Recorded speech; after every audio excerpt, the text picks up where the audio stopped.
This is a church that has deep historical roots. In fact, we talked about Travis earlier. This church goes back to 1886. So it's as old as Travis is here. Well, welcome, Pastor Brian, and he's going to lead us in our invocation, and followed by Councilman Goins leading us in the Pledge of Allegiance. Let us pray. Father, we thank you that you have allowed us to see another day. Lord, we thank you for this gathering of concerned citizens. We thank you for this council. Father, we ask you now that your spirit be amongst all of us on this board. Father, let the legislation and the debate begin in goodwill and in peace. Father, we ask you now to continue to bless our dear city, bless our state, bless this great nation. Father, we are in the holiday season, but we are ever mindful, and we know that there are some amongst us who have no place to stay, some among us who have nothing to eat. So, Father, we ask you now to give us the wherewithal and the ability to continue to love one another in the way that you would have us to love one another. So, Father, we ask you now, and we receive it in the name of the Father, in the name of the Son, and in the name of the Holy Spirit. In your Son's name, let all the saints of God say amen. Amen. Thank you, sir. Pledge allegiance to the flag of the United States of America and to the republic for which it stands, one nation, under God, indivisible, with liberty and justice for all. And I welcome everyone that's here tonight. And Madam Clerk, can we do a roll call, please? Mayor Williams. Present. Deputy Mayor Warner. Councilman Bovair. Here. Councilman Goins. Here. Councilwoman Koss. Here. City Attorney Garganese. Here. City Manager Takanich. Here. And Assistant City Manager Fear. Here. Thank you. Okay, we're going to move on to our approval of our agenda for regular meeting December 12th, 2018. Motion to approve? Second. We got a motion by Councilwoman Koss and a second by Councilman Don Bovair. All in favor signify by saying aye. Aye. Opposed? It passes 4-0. Okay, and also we have our minutes from District 3 Town Hall meeting from August 21st, 2018. Our regular City Council meeting of October 10th, 2018. District 4 Town Hall meeting of October 16th, 2018. Regular City Council meeting of October 24th, 2018. And regular City Council meeting of November 14th, 2018, as well as special City Council meeting on November the 20th, 2018. What is the wishes of the council? A question? Yes, ma'am. If I wasn't in attendance at those particular meetings, I know there's video of some, but if I wasn't in attendance, should we just recuse ourselves? No, actually, it's okay. It's appropriate to vote, but the clerk will note in the minutes those of you that were not in attendance at that particular meeting for the record. I make a motion to approve. We got a motion by Councilman Don Bovair. Second. Second by Councilman Goins. All in favor signify by saying aye. Aye. Opposed? Passes 4-0. We're going to move on to awards and presentation, which we have none. And we're going to move on to delegations. And our first speaker is Mr. Paul Camus. You have 5 minutes to expound and make us smile. Paul Camus, 116 Olive Street, District 2 resident. I just want to touch bases on what I spoke with you about last meeting on the insurance. It's pretty lengthy, so I'm not going in any detail, but on the speaker card is my phone number. If any of you are interested in hearing what my experience was with that, you're more than welcome to call me and I could talk to you or meet with you, whatever on that. Okay. Also, the last meeting brought up about the Brazilian pepper trees growing over the sidewalk there at Carmel Forest on the west side. The next day, Public Works was out there with Roger and Alex, and they did a terrific job, and sure do appreciate the quick response on that. And if possible, you know, if we get one more work order, just take those trees on down to the base, just getting completely gone. Because that area, I believe is city, because years ago, city planted some nice trees and shrubs through there. And if we could just help them thrive, that'd be great. I don't know if any of y'all are aware or not, but yesterday morning around 7 a.m., there was a 2-car crash at King and Brevard. And my wife and I, we walk every morning, and this morning we walked right by where that occurred. And it's on the southeast corner. If any of y'all get a chance to go by there and stand where that occurred and to see, that was like a Carrie Underwood song, Jesus Take the Wheel moment, because this car went between a concrete pole and the building. And so it was just a miracle in my opinion. So just something you guys might be interested in. One last thing. If you attended the Cocoa High Tiger football game or watched it on TV, it was a real good game till the end. But one thing I got out of that was the players, I saw kids hurt, still getting out there and playing. Yeah. There was no quit in them. They had the best attitude, so they won my heart, and I bet everybody else in Cocoa, because they just were a great bunch, and it was a pleasure to see them perform out there. So that's all I have, and thank you again, and God bless. Thank you, sir. Very young team.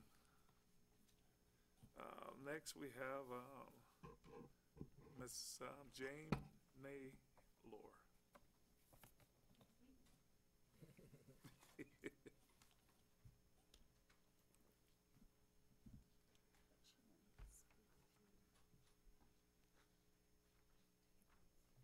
Can you hear me?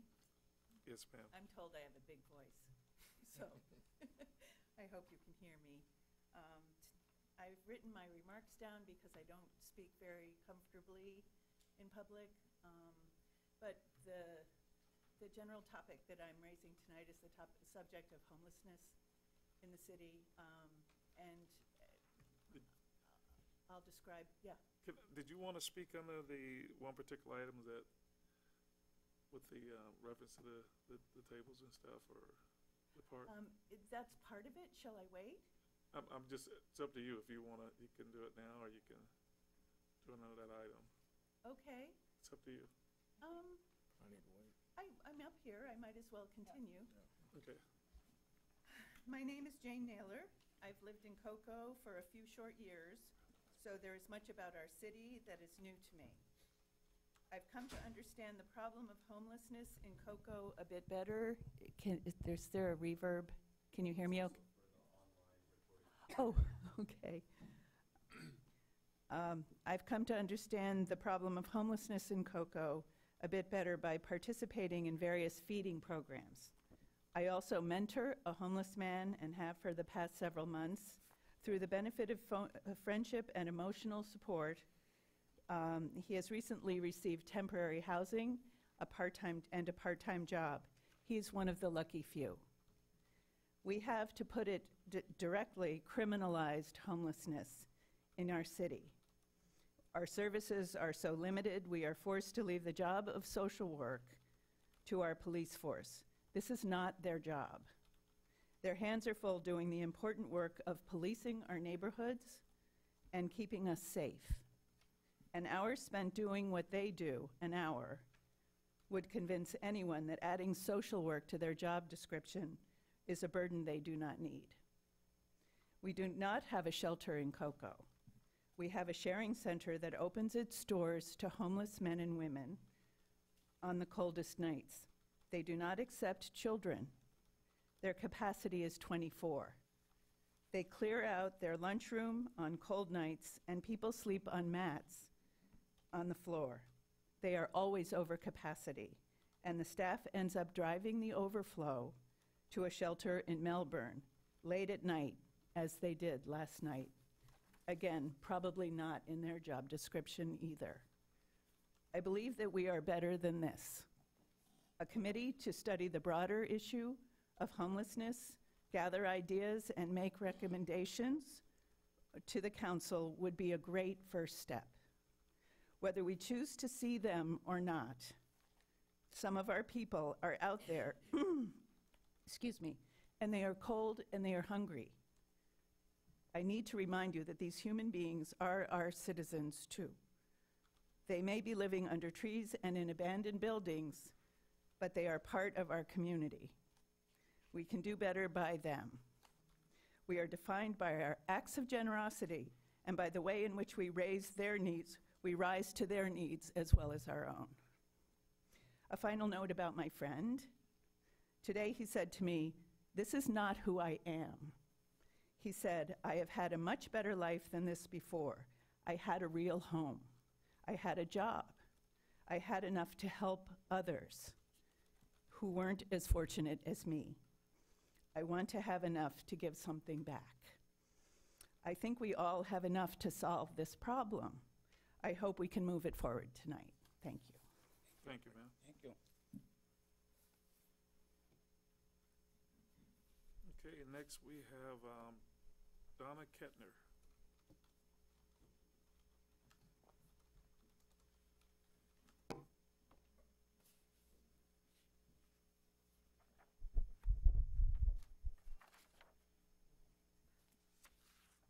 Good evening. I'd like to welcome all the new council members Thank you. and our new mayor. I'm here tonight to thank you, number one. I'll start off that way, because that's a positive note. I want to thank you for pressure washing the sidewalks. They were long due. They look so much better. So I thank you for that.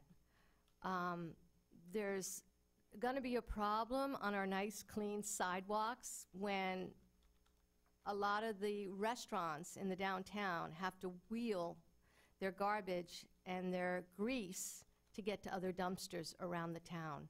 So on our nice, clean streets, we have trails of grease going back and forth to the dumpsters.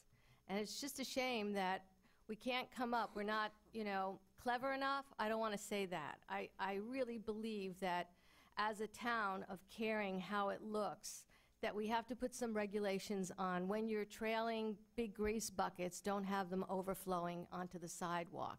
Come up with containers that have to be monitored to be used only for dispensing of the oil and the grease from the restaurants. And then the other thing that I wanted to bring up, because, I've talked about the trash and the dirty garbage cans and things like that.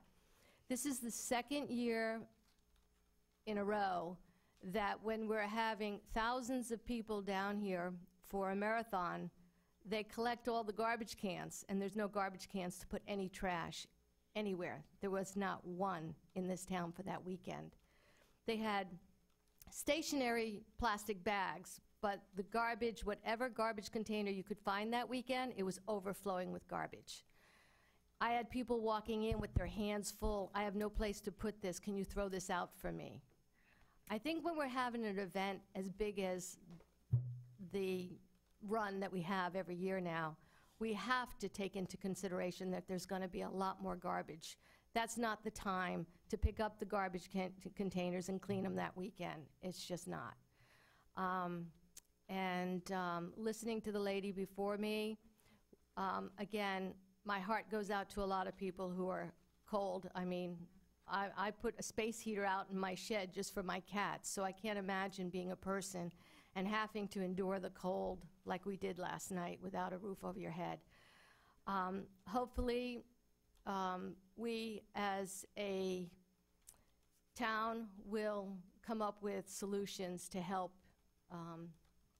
the dire needs of our problems here ahead of us with the homeless. It's not just our town with this problem, it's across America.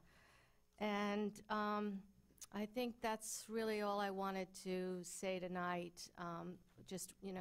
Hopefully we're going to have a brighter day ahead of us. And there's one more thing. It's getting harder and harder to stay alive with the closings of the streets. I don't know any town, business-wise, that would allow as many closings of the streets as we do. All of November, the signs go up, no parking. All of this month, we're going into Christmas. I have employees, I pay them, they have bills to pay. It's going to get harder for businesses to survive. if every single weekend there's an event closing the streets and no parking. Thank you very much. Thank you. Can I ask a question? The fats, oils, and grease program, the FOG program, Jack, Yes. is that, we have a program like that? Yes, we do. Yes. Do we inventory those restaurants that need to capture grease? Yes, we have two representatives from the Sellers Reclamation Facility that go around and meet with the business owners, go over best management practices, even inspect the under the sink traps and such that they use. Okay, so we have an inventory of everyone that has those that we can monitor. I don't know if we keep an inventory of who's doing what, but I know that they meet with the business owners on a fairly regular basis. Is that it? Oh, okay. Next we have Sarah Ann Conklin.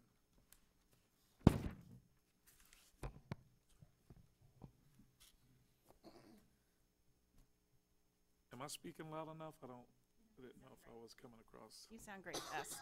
Thanks so much for having us all here and for all your hard work for our citizens. I'm so grateful for all of you and everything you do for us. So want to start with that, and I want to bring you good tidings of a great public transportation opportunity. I'm here as a private citizen tonight, but I serve the county on the local coordinating board for Space Coast Area Transit. I represent transportation disadvantaged citizens. And at our last quarterly meeting, which was in November, we did have a citizen stand up and say that there is additional service needed on Route 6, which is the Cocoa Loop.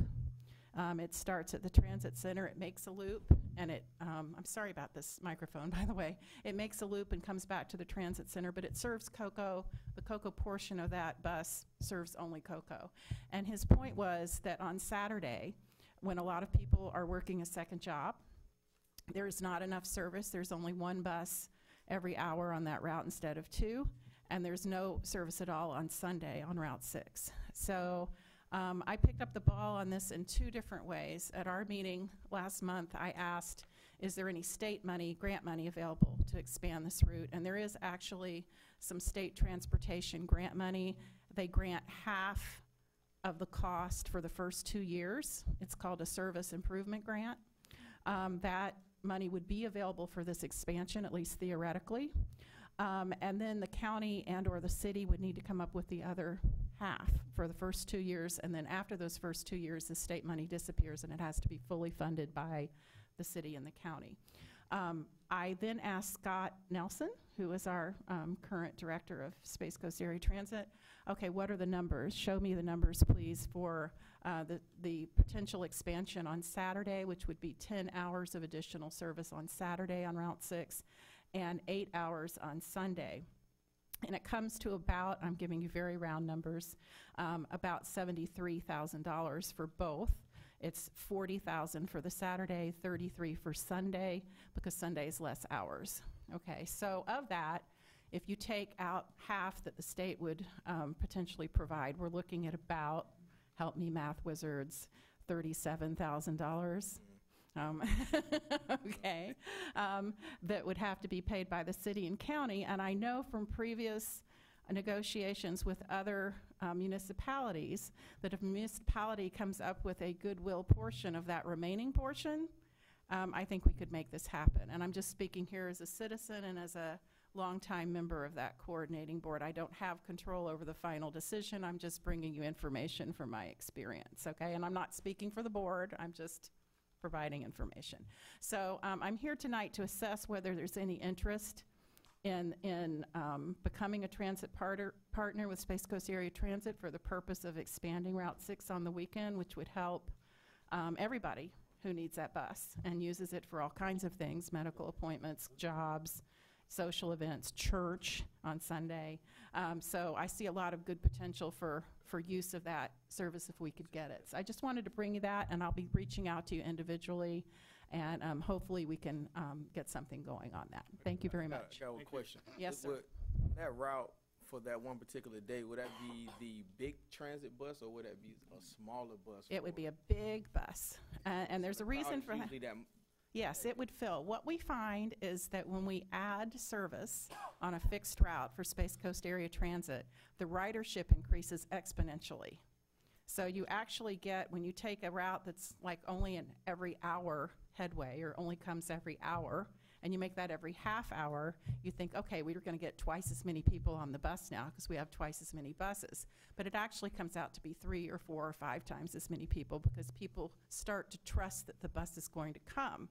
And they know that if they miss that first bus, that second bus is only a half hour behind instead of a full hour behind. So there's actually an exponential increase in ridership. And so it would be a big bus, and as you know, all of our buses are accessible by people who need wheelchairs and have other mobility concerns. So that would continue, and there would be the bus racks on the front. Same old SCAT buses that you normally see.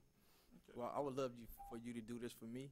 Write an email to Mr. Lober as well, and bring him into this conversation, because I'm speaking with him next week as well, not involving this, but it'll be something good. You can send him an email. I will. Expressing your concerns with that route, and see what we can do.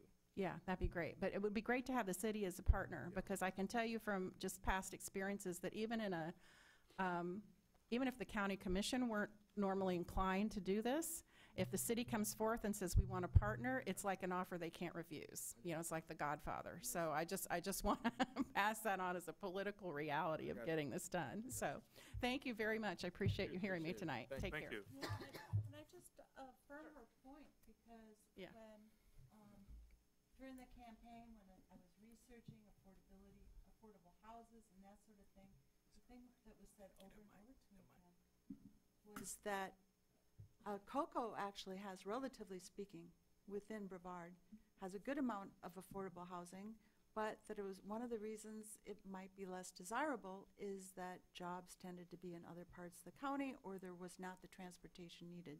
So it does, you know, overall make us. It would definitely help people get to work, particularly people who need to work on the weekends. Sure. So, for sure. Thank you very Thank much. Appreciate Thank you, ma'am. And next we have Mr. Demetrius Waters.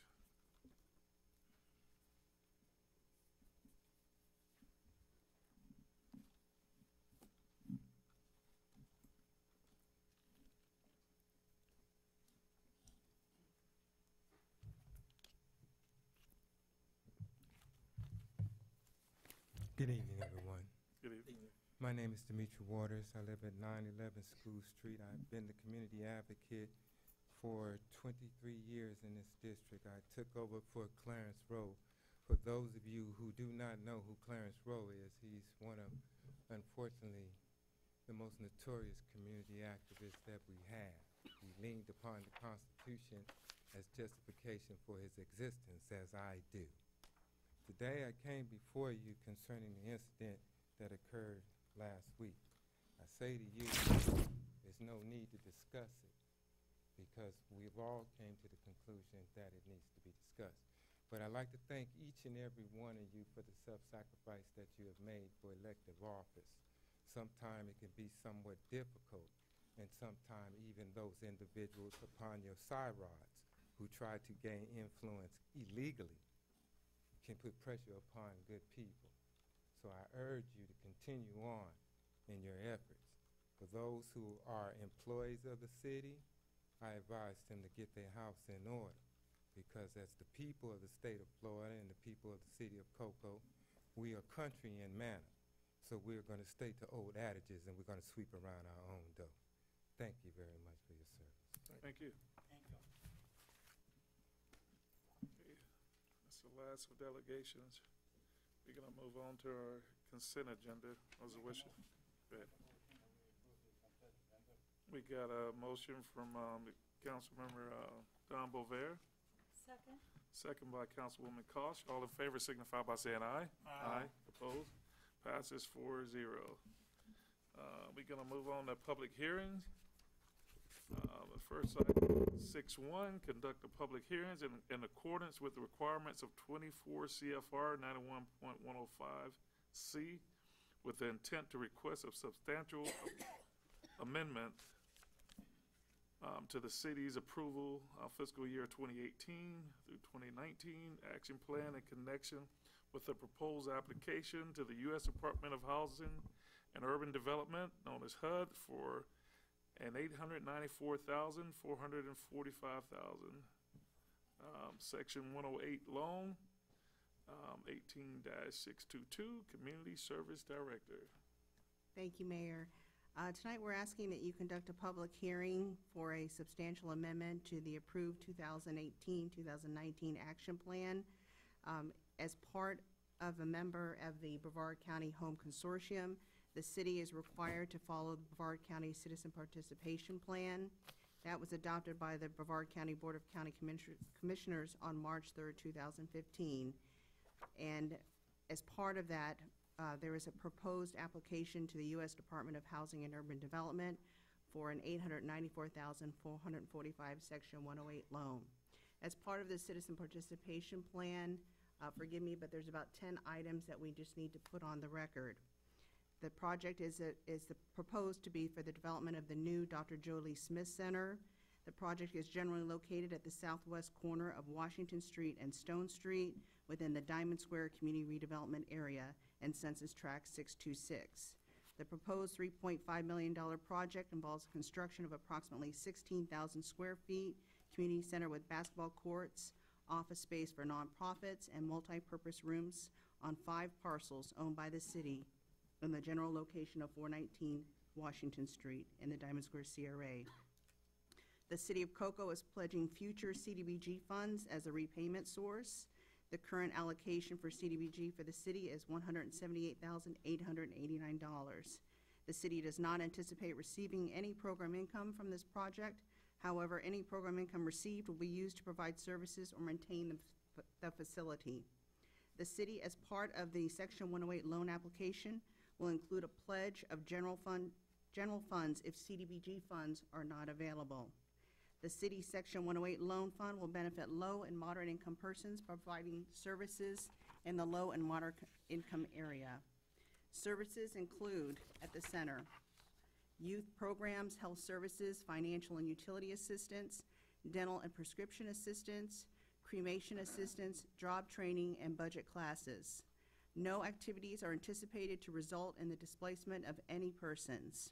Notice was provided on November 26, 2018, that the substantial amendment to the FY 2018-2019 action plan to allow for submission of a Section 108 loan guarantee application would be available for public review and comment from December 13, 2018 through January 14, 2019. Interested persons are encouraged to submit written comments on the proposed application and the substantial amendment by January 14, 2019. This can be completed by mail or by some of the public hearings that we'll be holding. The notice also provided that the City of Cocoa will conduct 2 public hearings as required by the Citizen Participation Plan. This is the first public hearing, and the second and final public hearing will be held on January 23, 2019. As required by the City's Citizen Participation Plan, and in accordance with CFR 24, Part 91.105B, a local meeting will be held at the Diamond Square CRA meeting. This meeting is held at Cocoa City Hall on Monday, December 17, 2018 at 6 p.m.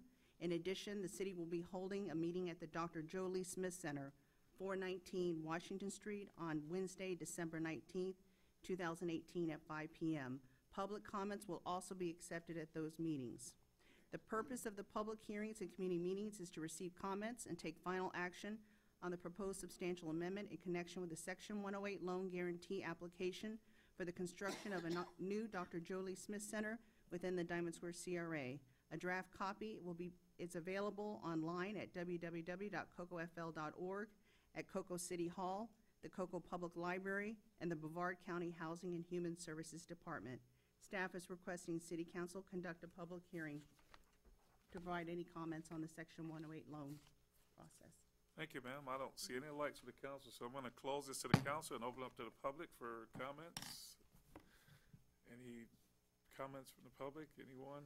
Don't have any cards up here, so I'm going to close it to the public at this time and open it back up to the council. What is the wishes of the council? Motion to approve. We got a motion by Councilman Goins. Second by Councilman Don Bover. All in favor signify by saying aye. Aye. Opposed? It Passes 4-0. Okay, we're going on to item 2, ordinance number 12-2018. It's a second reading, adopt the revised landscape ordinance, 18-624. Mr. City Attorney. Okay, ordinance number 12-2018, ordinance of the City Council of the City of Brevard County, Florida, amending Appendix A, Article 13, Section 22 of the Code of the City of Cocoa, to modify the landscape requirements related to tree protection and preservation, providing for the repeal of prior inconsistent ordinances and resolutions, incorporation into the code, severability, and an effective date. This is second and final reading of this ordinance, also a public hearing item, and there have been no changes to this ordinance since the council passed it on first reading at the last meeting. Mayor. Thank you, sir. I didn't do a presentation because, as he said, we haven't made any changes to the Yes. ordinance. I can summarize it for you if you like, or not if you prefer. No, that's fine. I mean, anyway, we'll go ahead and close it to the council and open it up to the public. If you have any comments, I have no cards up here, so. With that being said, we'll close it to the public, reopen it to the council. What is the wishes of the council? We got a motion by Councilman Don Bover. Second. We got a second by Councilman Goins. All in favor signify by saying aye. Aye. You're opposed? Passes 4-0. Thank you. Item number 3, approve the conditions of the cottages preliminary subdivision consistent with Chapter 18 of the City of Cocoa Code in order to subdivide 3 parcels totaling plus minus 1.03 acres into 18 townhome lots. 18-625, Community Service Director. I'll turn this over to Dodie Seelig. She's our planning and zoning manager. She has a short presentation for you. Yes, ma'am. I apologize, but you can't see it yet for some reason.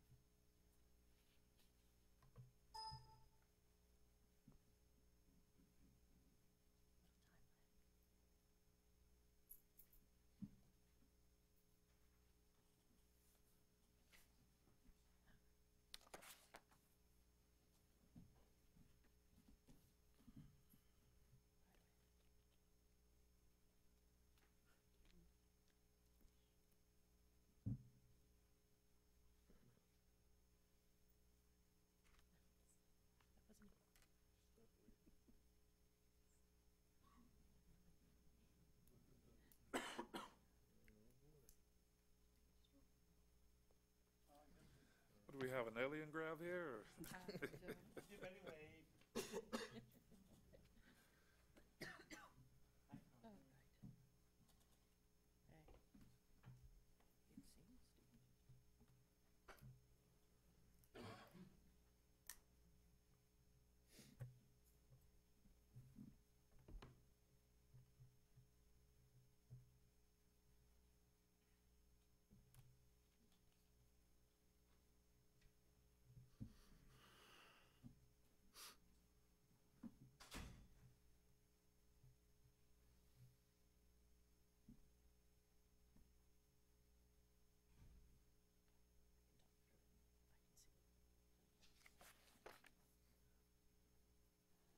Working for this Cocoa CRA.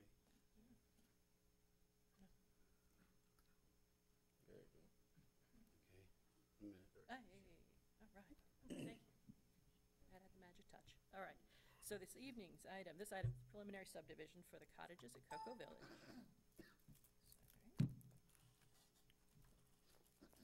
Okay. It's possessed. Okay, it is. Yeah, you can just go ahead and read.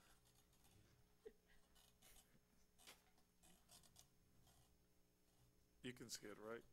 I was going to say, do you want me to, well, there we are. It's the same project, but a different action on that project. So tentatively, it's back. Okay, so the applicant seeking approval for the preliminary subdivision of the 18 townhomes on 3 parcels at the corner of Rosa Jones and Florida Avenue. Project was initially granted approval through the development agreement by this council on October 10th of this year. The modification to the development agreement was approved by council on November 28th of this year, which allowed for a reduction in the rear setbacks to lots 1 to 4. And additionally, an FPL easement exists over the proposed Lot 5, and a condition has been added to address the future development of that lot. So this, I'm sure you remember from the previous meeting, this is the plat as we have it laid out right now. You can see the easement for FPL on dash line on the south side and on the west side, and that extends through Lot 5. So the previous action was on December 5th, 2018. The Planning and Zoning Board recommended approval to City Council of the preliminary subdivision plat with conditions. And motion tonight is to accept the Planning and Zoning Board's recommendation of approval of the preliminary subdivision with the following conditions. One, that any unresolved review comments from City of Cocoa staff or designated reviewers should be addressed prior to the final plat approval by council. Two, the creation of Lot 5 shall be conditioned upon the vacation of the Florida Power and Light easement, and should the vacation not occur, Lot 5 will be removed from the plat, and the plat will be renumbered. Number 3, Tract A shall be owned, maintained, and controlled by the Cottages at Cocoa Homeowners Association for the purposes of private road, private stormwater management facilities, private walkways, common areas, and recreation amenities. A perpetual easement shall be dedicated to the City of Cocoa over the entirety of Tract A for the purposes of emergency maintenance and inspection of such private facilities, but under no circumstances shall the City of Cocoa have any obligation, burden, responsibility, or liability to enter upon the subject property and take any action to repair or maintain a private system, facility, or amenity. Further, a perpetual public utility easement over the entirety of Tract A shall be dedicated to the City of Cocoa and other utility providers as provided in the development agreement for the purpose of installation, operation, and maintenance of public utilities. Number 4, the Cottages at Cocoa Homeowners Association shall grant to the present and future owners of all lots and their guests and invitees, and to delivery, pickup, and fire protection services, police, and other authorities of law, United States mail carriers, representative utilities, holders of mortgage liens on such lands, and such other persons as owners, their successors, and assigns may from time to time designate a non-exclusive and perpetual right of ingress and egress over and across Tract A. Number 5, the applicant shall be required to provide updated title work within 30 days of the Planning and Zoning Board's recommendation to the City Council. And number 6, the plat note related to Tract B should be amended as necessary to reflect the maintenance responsibility of the sidewalk installed. Thank you, ma'am. Appreciate it. Sure. We're going to close it at this time to the council and open it to the public. Any comments from anyone out there? I guess not, so we'll go ahead and close it to the public, reopen it to the council. What is the wishes of the council? We got a motion by Councilman Don Bover. Is that with the 6 conditions? Okay. Second. We got a second by Councilman Goen. All in favor signify by saying aye. Aye. Oppose? Okay, it passes 4-0. We go on to item number 4, which is pass on first reading, ordinance 13-2018. A zoning map amendment for approximately 27.62 acres of land from RU-1-7, single-family residential, to RU-2-15, multiple-family residential, subject to the development agreement between the City of Cocoa and Victory Judgment LLC. 18-635, Community Service Director. Let me read the ordinance in by title first. Ordinance number 13-2018, an ordinance of the City Council of the City of Cocoa, Brevard County, Florida, changing the zoning map designation of one parcel of real property totaling 27.62 acres, more or less, and generally located on the west side of Clear Lake Road, approximately 0.25 miles south of State Road 520, West King Street, in Cocoa, Florida, more particularly depicted on Exhibit A attached here 2 from RU-17 Single-Family Residential District to RU-215 Multiple Family Dwelling District, providing for the repeal of prior inconsistent ordinances and resolution severability, and an effective date. As you noted, Mayor, this is first reading of this rezoning ordinance, and in this particular case, this rezoning ordinance is being recommended subject to a binding development agreement being approved simultaneously with the rezoning, if that's the wishes of council. Mayor. Thank you, sir. I have the same problem again. Have it here, I don't have it here. So I guess it's doing the same thing. Yeah. Anthony, do I have to wait until it's projected to? There you go. No. There you go. Okay, all right. Never mind, I got it. All right, so the subject property, roughly 27.62 acres, is located on the west side of Clear Lake Road, about a quarter of a mile south of 520. The property was annexed from Brevard County in 2003 with an agricultural zoning, and the city rezoned it at that time to RR1, which is a rural residential district. Then on April 11th of 2006, the city council approved the rezoning of the property to RU-1-7, which is our single-family residential district. The applicant tonight has requested an amendment to the zoning map designation of this parcel from RU-17 to RU-2-15, which is multifamily residential. And the applicant intends to construct a single-family residential subdivision with 87 lots, roughly 5 units per acre in density. And this is a location map with subject site in the center. It is directly across and west of Clear Lake Road from the Lakeside Palms subdivision, which is presently being constructed. So the RU-17 zoning district is a low-density residential zoning designation, which allows up to 7 units per acre. And the RU-215 zoning district would allow up to 15 units per acre. However, the single-family development in the RU-215 district is regulated by the RU-2-10 district. I haven't lost you all. Which allows a smaller lot dimension, and it does not require provisions of tree preservation and usable common open space and recreational facilities as are required under the RU-215 zoning district. And it's important to note that this application for rezoning shall be considered in conjunction with a binding development agreement, which limits the uses that may be constructed on the property to single-family development. Although more intense uses are generally allowed under RU-215, those uses would not be permitted to be constructed in this case.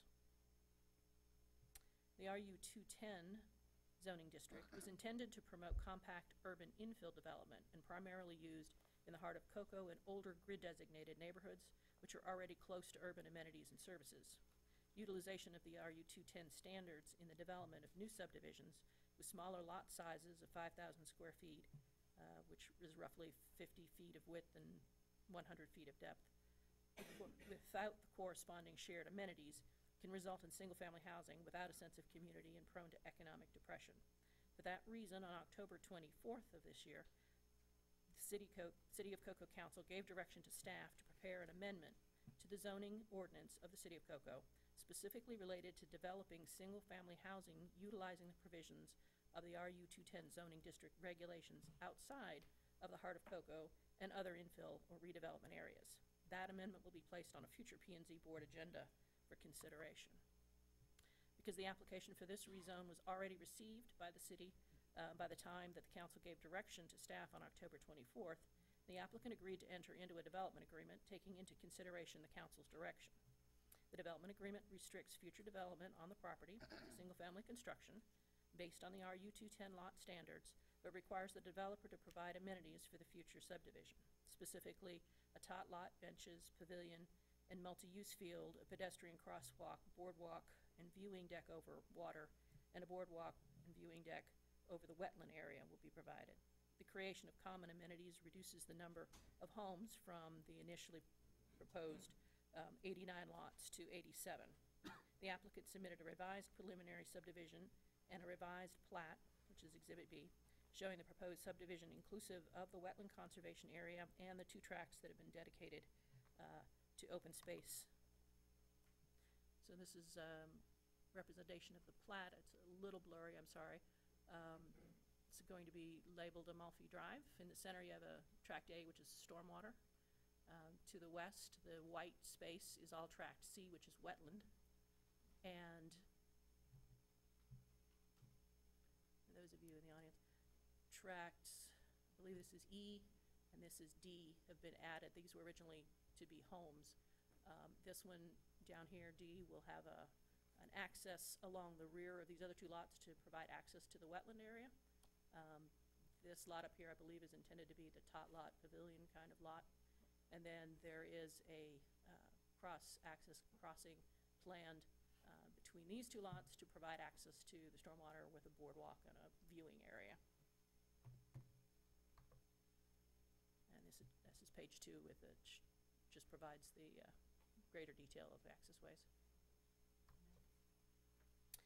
So previously, the proposed zoning map amendment, along with the proposed development agreement and preliminary subdivisions, were heard at the December 5th Planning and Zoning Board meeting, and the P&Z Board recommended approval of this zoning map amendment.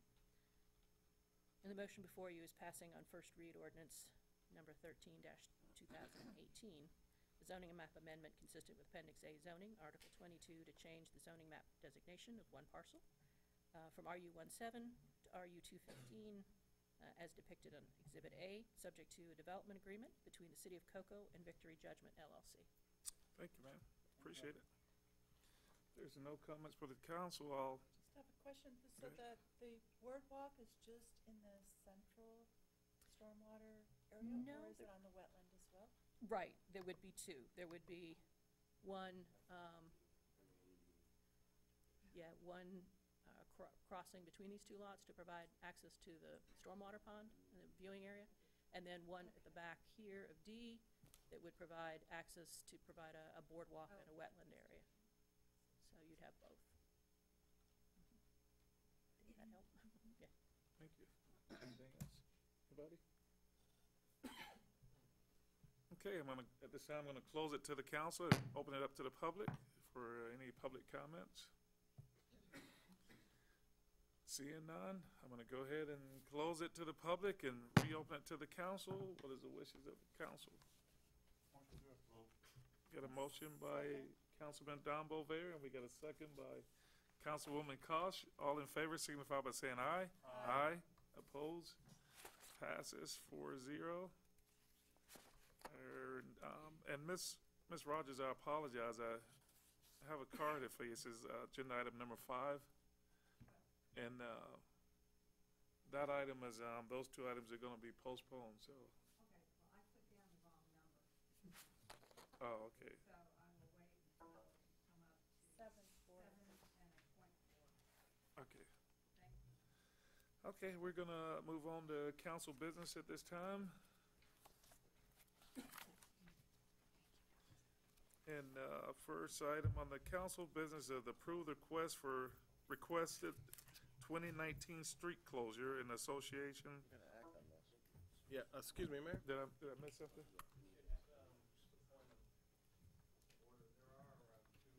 Items, item 5 and item 6 under public hearings, those will require formal votes to postpone. Oh, okay, I To a date just certain. was my understanding that they weren't. Yeah, we just need to publicly announce that. Okay. So we Okay. preserve advertisement. I would do each one separately. Okay, I make Okay. a motion, we postpone on the public hearing number 5. Second? To a date certain of January January, 9, 2019 city council meeting to preserve advertisement. January 2019. Okay, all in favor signify by saying aye. Aye. Opposed? Passes 4-0. Item number 6 on the public hearing. I make a motion that we cancel that also till January 19, 2019. And get a second? Second? We got a motion by Councilman Don Bolvera, second by Councilwoman Kosh. All in favor signify by saying aye. Aye. Opposed? Passes 4-0. Thank you, sir. Now we'll move on to council business. Our first item here is approved requested 2019 street closure in association with the proposed special event 18597 Leisure Services Manager. Yep, hi. How is everybody this evening? We're doing fine. Good. Yes, I'm here just to request the approval for the road closures. I come to before council at the end of every year, first part of the year, to request the closures for the events that we have in the upcoming year. I try to get as many closures done at one time so we can do proper planning, and if any changes need to be made, then we can do that in plenty of time. Okay.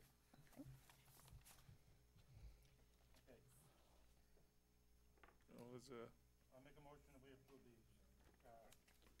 school crossing, yeah. Street closures. We got a motion by Councilman Don Bover. Go ahead, sir. What, did you wanna talk? We got a I'm gonna- motion, can we get a second, or? Second. Got a second by Councilman Goins? Go ahead, sir. Gail, could you please explain how in the ordinance there is a limitation on the number of Absolutely. street closures? Absolutely. It's Special Events Ordinance number 02-2016. And during any given calendar year, the number of street closures approved by the city council within the central business district, zoning district, shall not exceed 24 days. Any street closure lasting in excess of 4 hours shall be counted as one full day, while any street closure of 4 hours or less shall be counted as one half-day per the special event ordinance. Thank you, Okay. ma'am, for clarifying that. So, Okay? All right. Thank you. any other comments? We got a motion and a second. All in favor signify by saying aye. Aye. Aye. Opposed? It passes 4-0. Thank you. Thank you, ma'am. And item number 2 on the council business is liaison appointments. The Space Coast League of Cities voting delegate and alternate, and the Florida League of Cities voting delegate and alternates for 2019. Administrative Service Director. Yes, sir. As mentioned in the previous meeting, the city clerk sent all of council an email requesting interest on all of the different boards. And all of that is detailed in the agenda item. I can't tell if my mic's working, but, and additionally, this item is to request the voting delegate for the upcoming League of Cities meeting. That's 2 people, right? A primary and alternate. You wanna be the alternate? Or they put one- Yes, I was You going wanna to be the discuss primary, it? yes. I make a motion that we appoint Jake Williams, the mayor, as the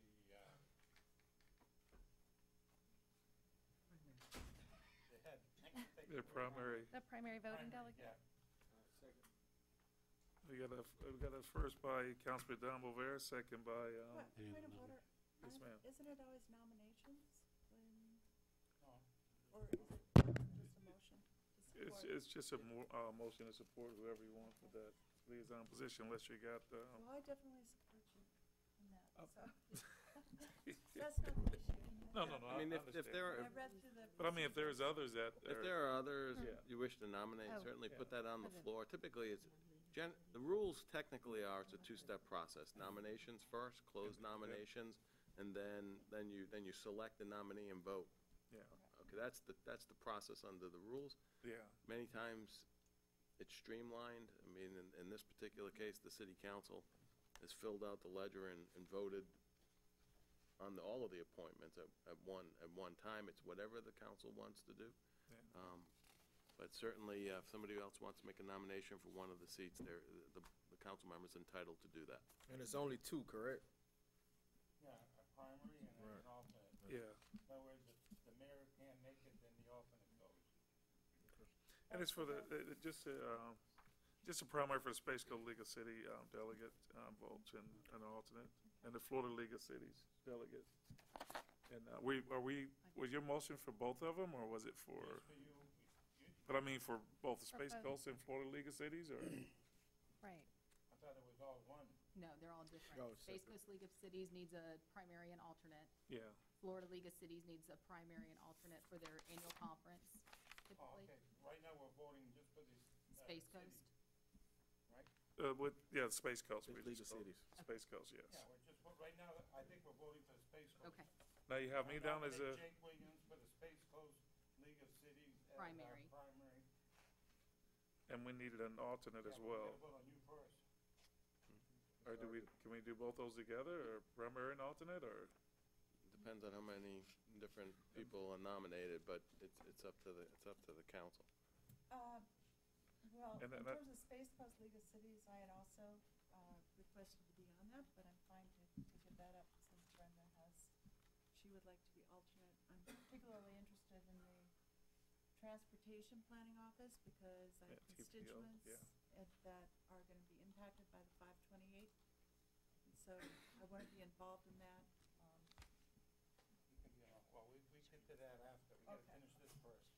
Okay, so we got, I know Brenda requested to be an alternate for the Space Coast League of Cities delegate, and I put in for the primary, so.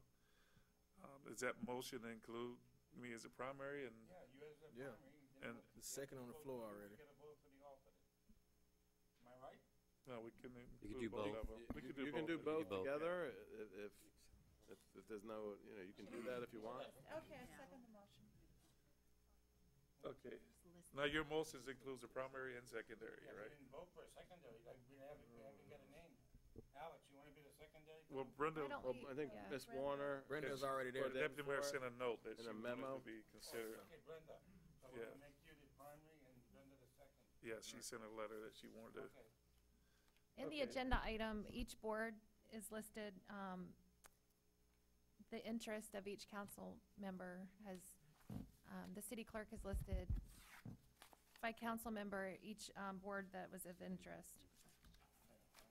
And under the Space Coast League of Cities and the Florida League of Cities, Councilwoman Warner requested Yes. to be the alternate on both of those. Yeah, she wanted to be the alternate for both.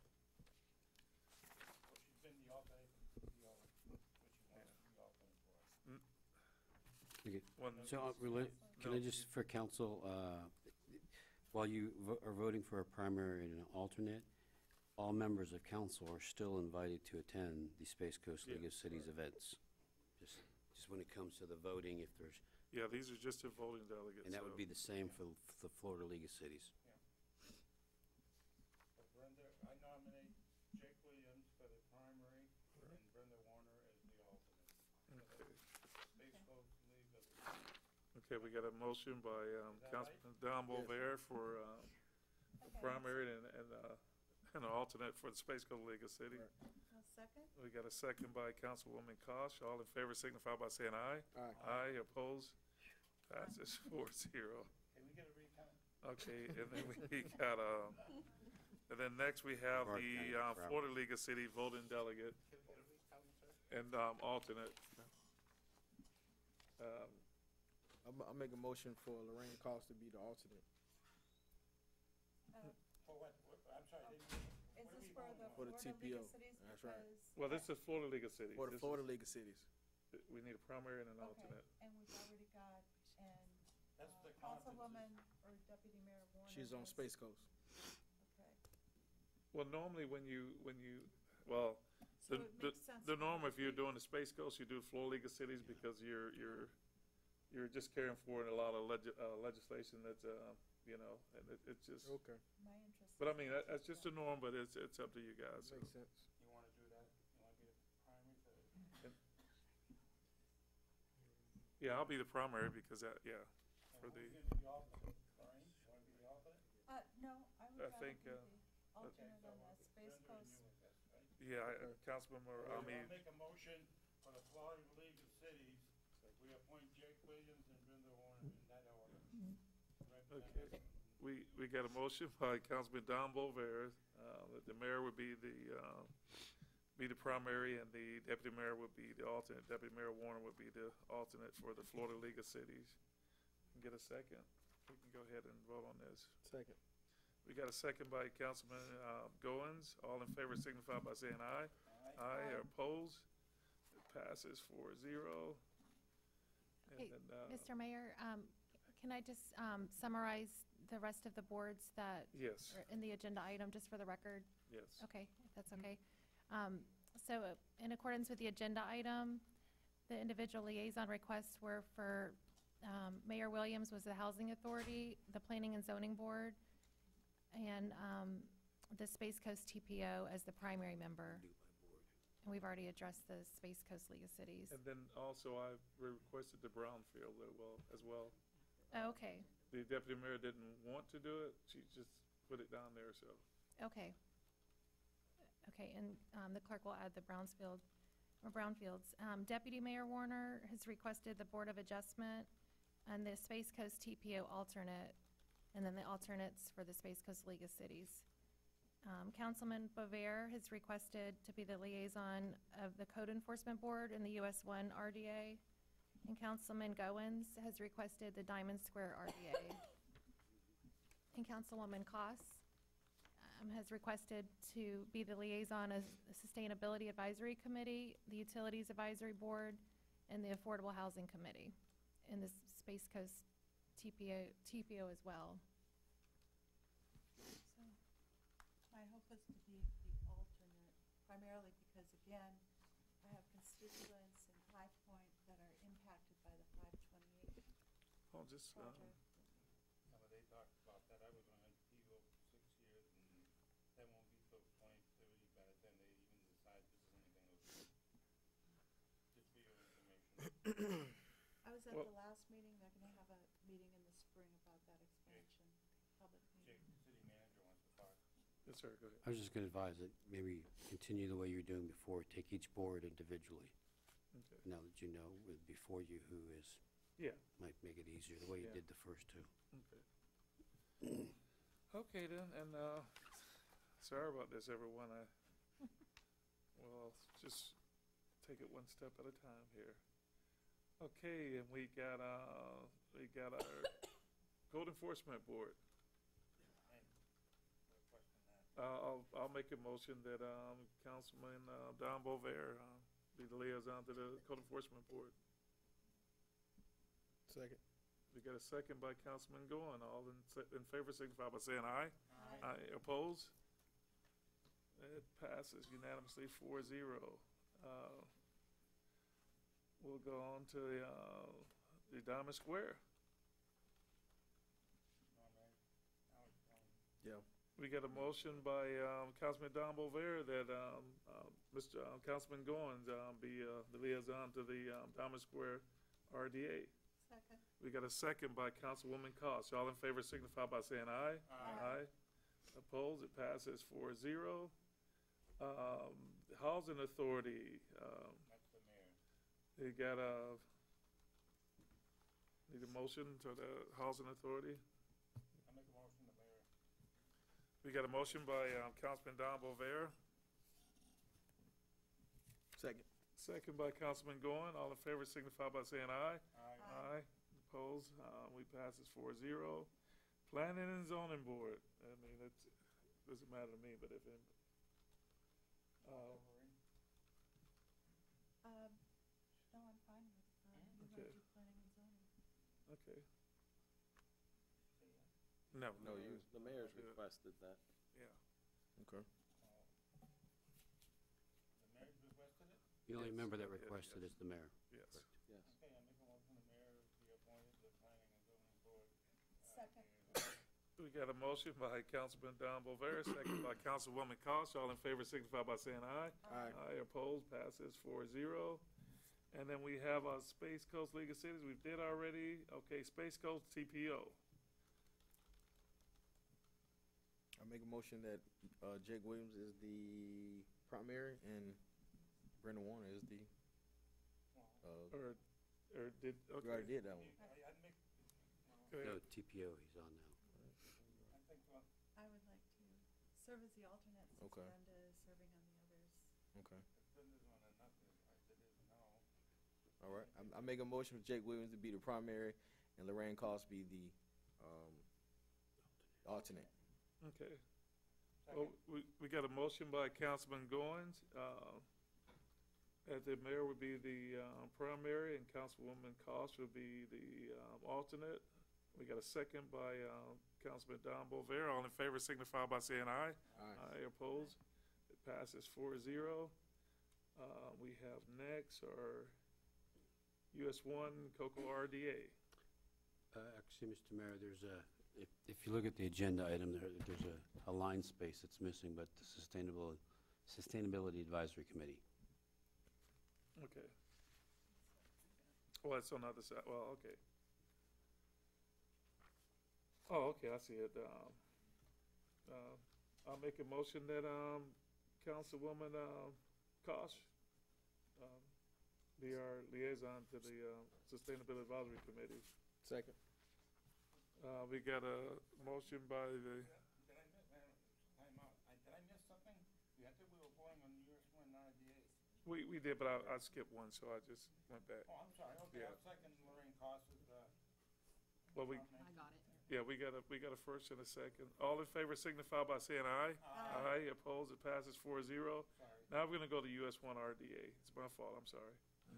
And, I'll make a motion that, who was that, that Councilman Don Bover be our liaison representative for the US one RDA. Second. Okay, we got it first by the mayor, second by Councilmember Goin. All in favor signify by saying aye. Aye. Opposed, passes 4-0. And, Utilities Advisory Board? Utility Advisory Board. Make a motion, Lorraine Clark be, liaison. We got a motion by Councilman Don Bover, Second. second by Councilman Goins. All in favor signify by saying aye. Aye. Aye. It passes 4-0. Is that it? You gotta go back to the first page, there's a couple Okay. additional. Oh, yeah, the Brownsville and, Affordable Housing, Board of Adjustment in Brownfield. yeah. We got, okay, we go to Affordable Housing Committee. We need a liaison to that committee, and, I think that was the one that I asked for, right? Yes. Yep. That is correct. That's correct. Affordable Housing Committee, yes. I make a motion for Lorraine Calls to be liaison for Affordable Housing Committee. We got a, okay. We got a motion by Councilman Goins, a second by Councilman Don Bover. All in favor signify by saying aye. Aye. Passes 4-0, and we got the Board of Adjustment. Who is the liaison now? That's Brenda Warner? Yeah. Yeah. I make a motion for Brenda Warner to be the liaison for Board of Adjustments. I'll second that. Okay, we got a motion by Councilman Goins, a second by Councilman Don Bover. All in favor signify by saying aye. Aye. Opposed, it passes 4-0.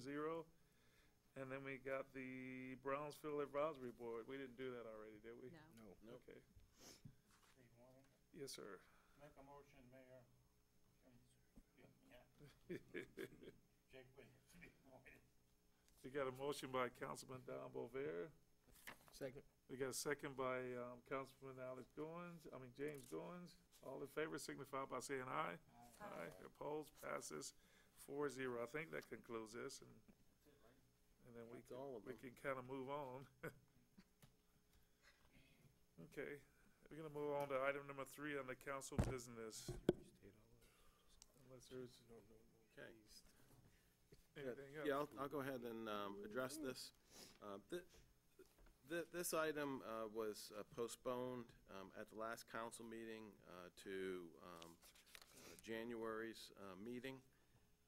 It would involve 3 separate agenda items regarding code enforcement reduction requests.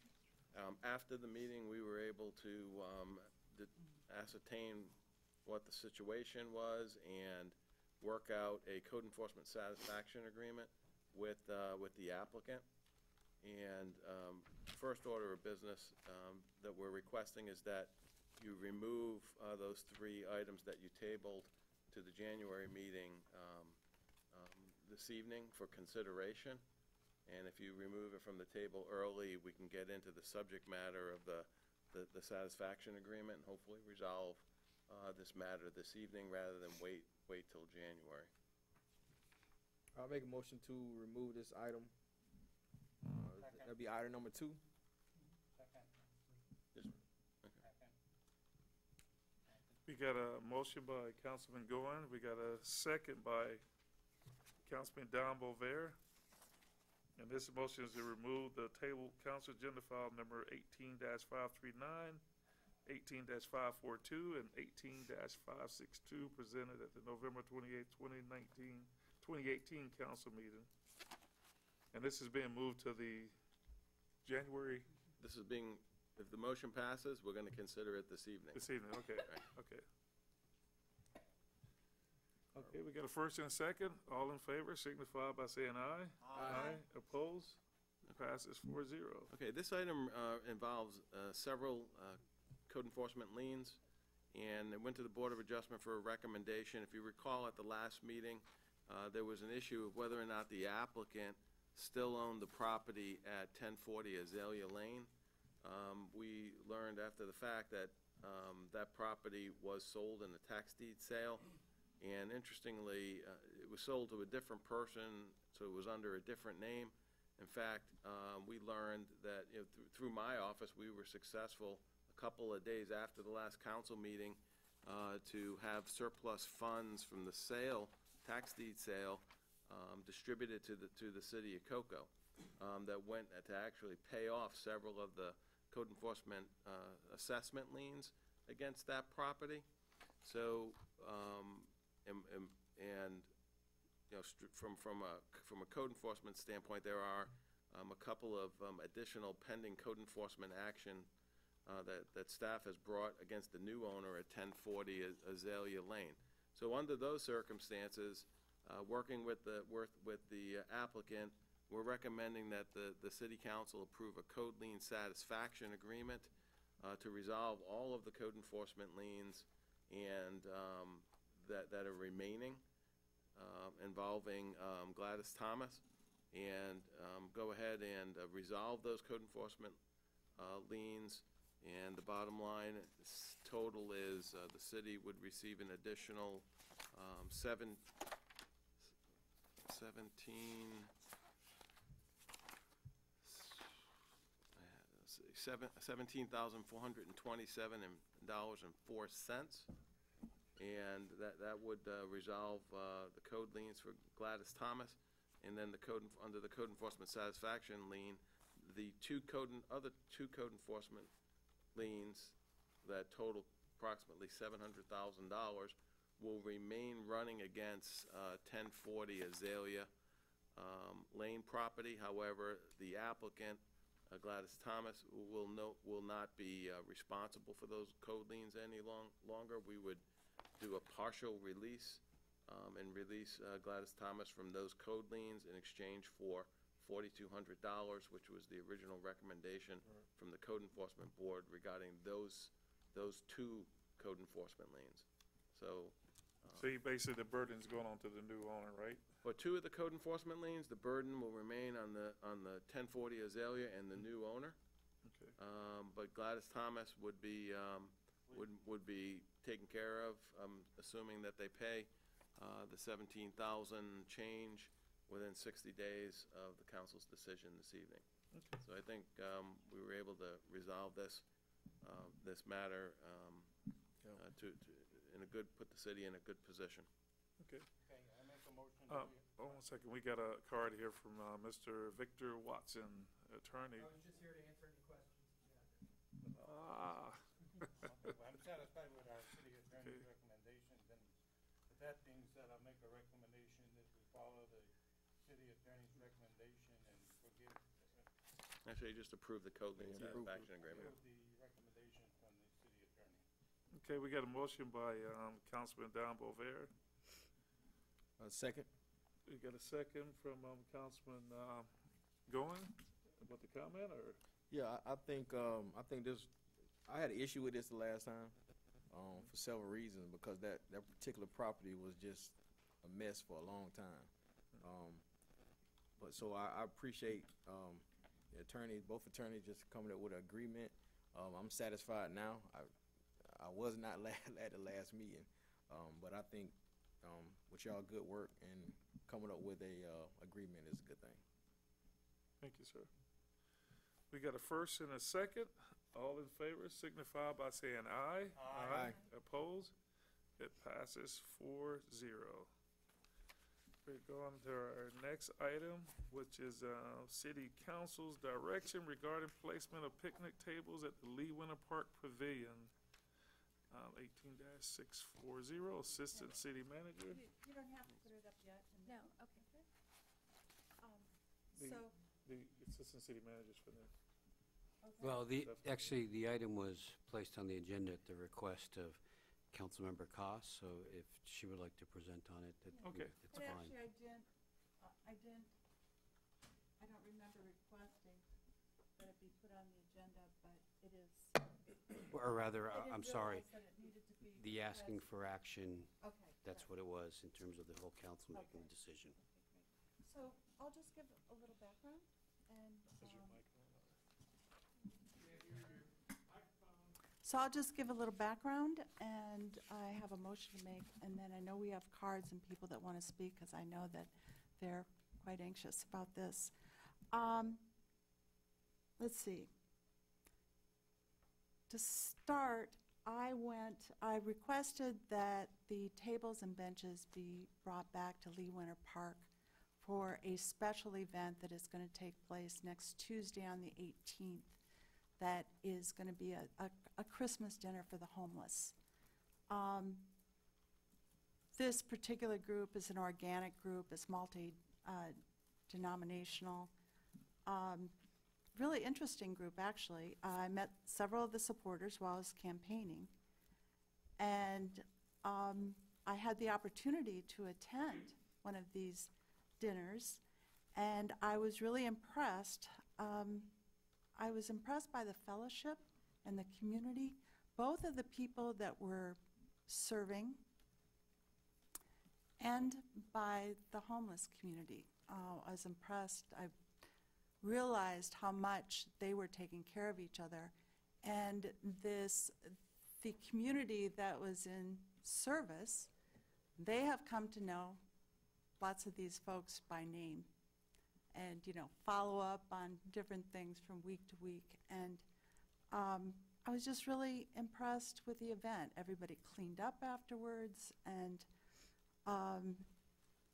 this is also after we've kind of removed all the tents and really the habitat where we had some homeless living. I know that Lee Winter Park has been an issue for our image. It's an issue for drawing people to our businesses, for making this a welcome place for everybody.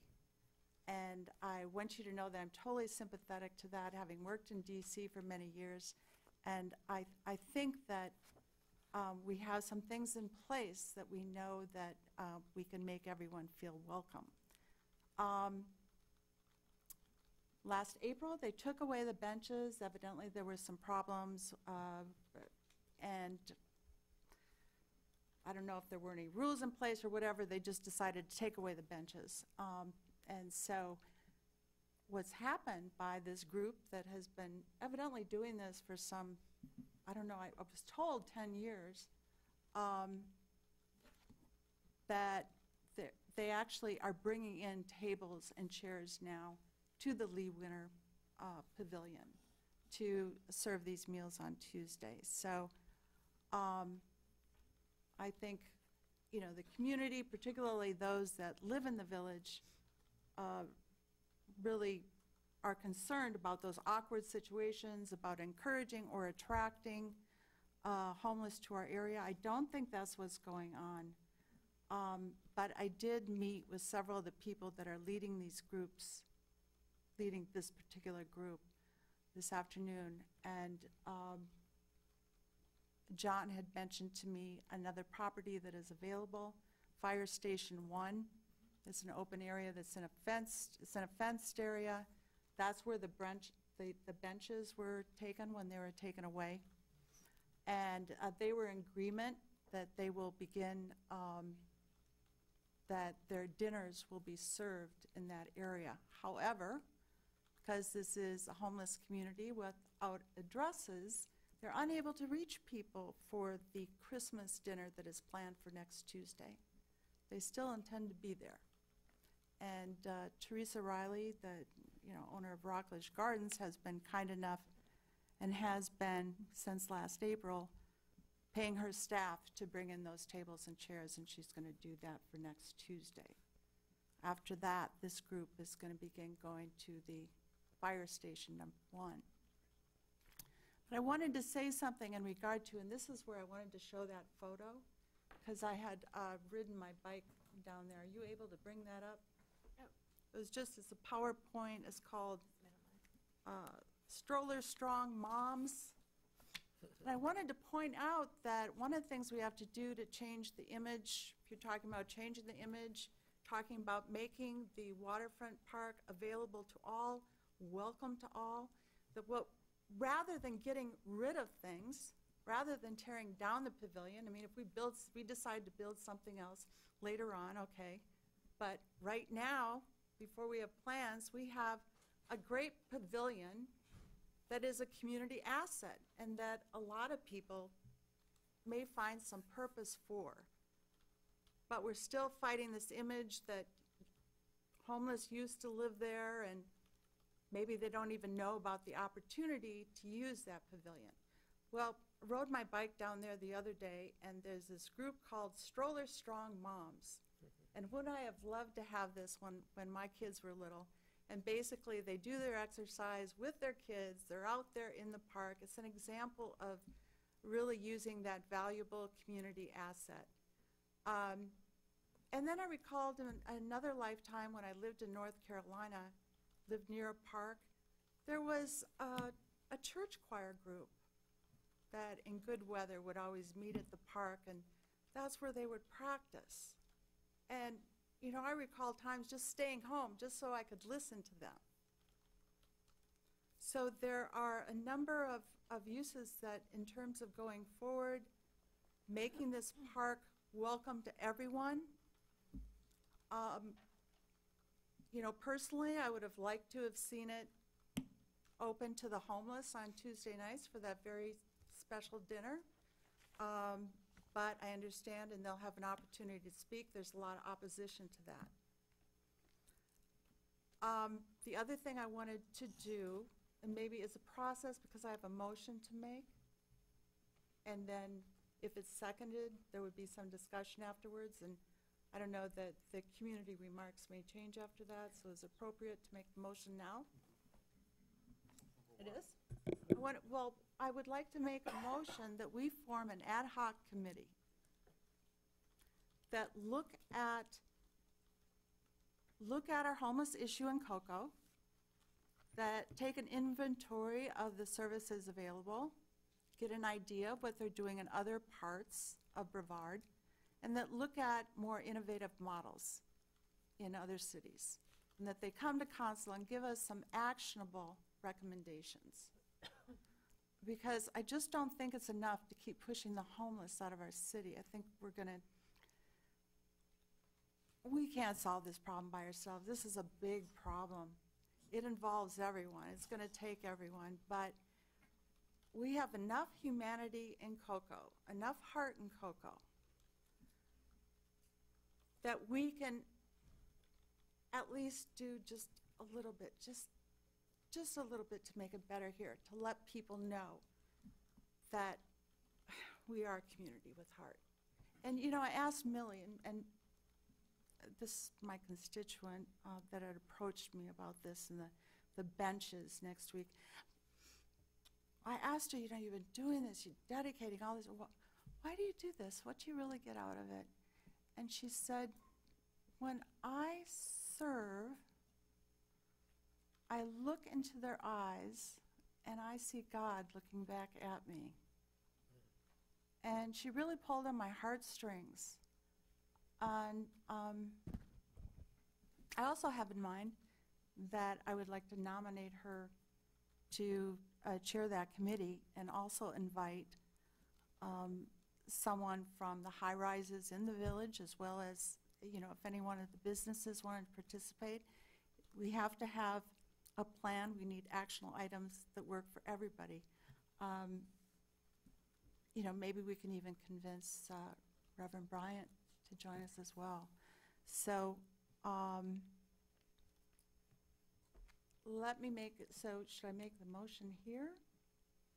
Or just make the motion and hope to have a second to form an ad hoc committee? I'd much rather listen to what the individuals have to say on the cards, because I know where you're going, because I've actually, as well, has been a concern of mine, has been with the homeless. I've talked to the Brevard Coalition for the Homeless, and there was a couple others, and we were actually talking about sitting down with the council and the staff, and just first, and the community, at first just getting educated with reference to some of the issues that we have out there, because there are some mental issues out there.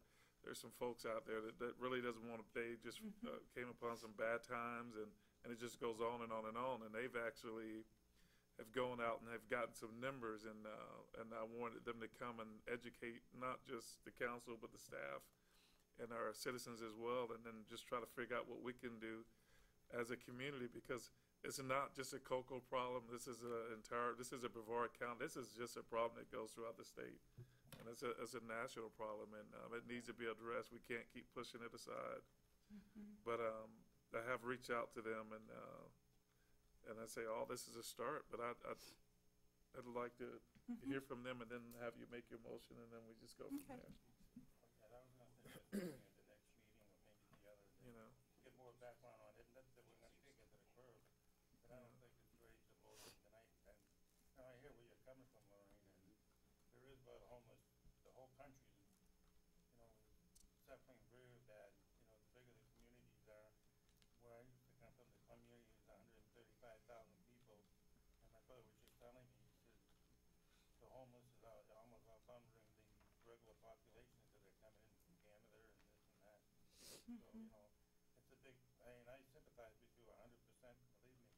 But I think we need more, to get more on this, rather than jump in with both feet, and do a little research and come back with it next meeting or the meeting after, and you can vote on some of your recommendations. Okay, well, I'm still going to make a motion, but I would love to hear what other people have to say. We live in a storm vulnerable area. Some of us could even end up homeless at one point. Yeah. Anyway. I think the key is education, because there's a lot I don't know, and I'm interested in finding out. But with that being said, I'm going to ask Miss Nancy Elliott to come up, and if she can just give us your name, address, and.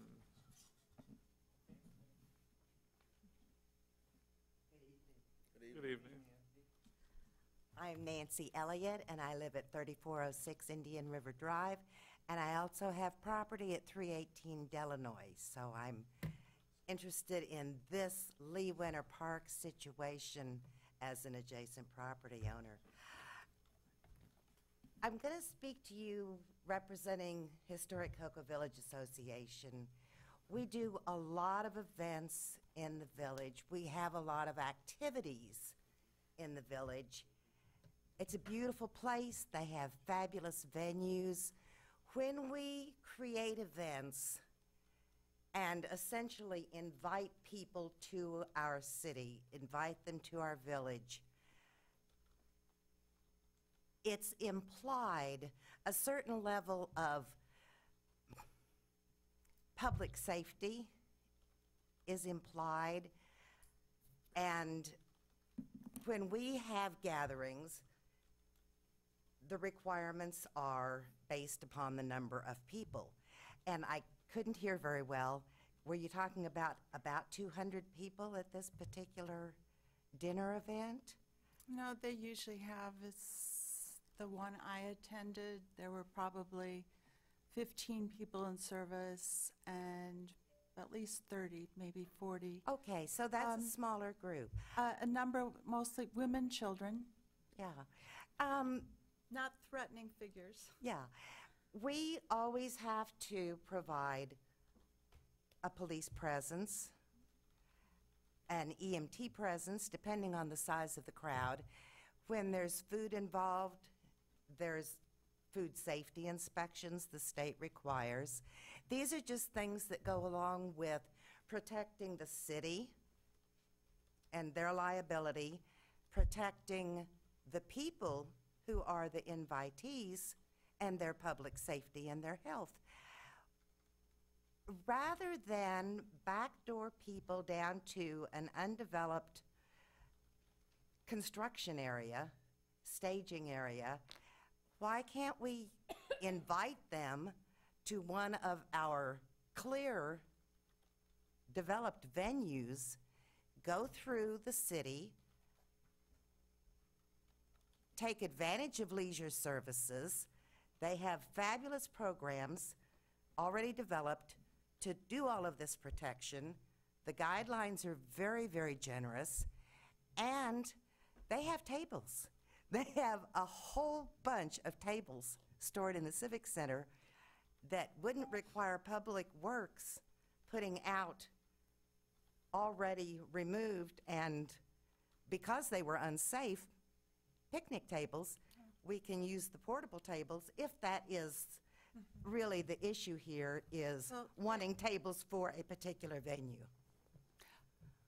Well, it's no longer an issue, because they're going to be going to the fire station number 1 after this, where the picnic tables exist.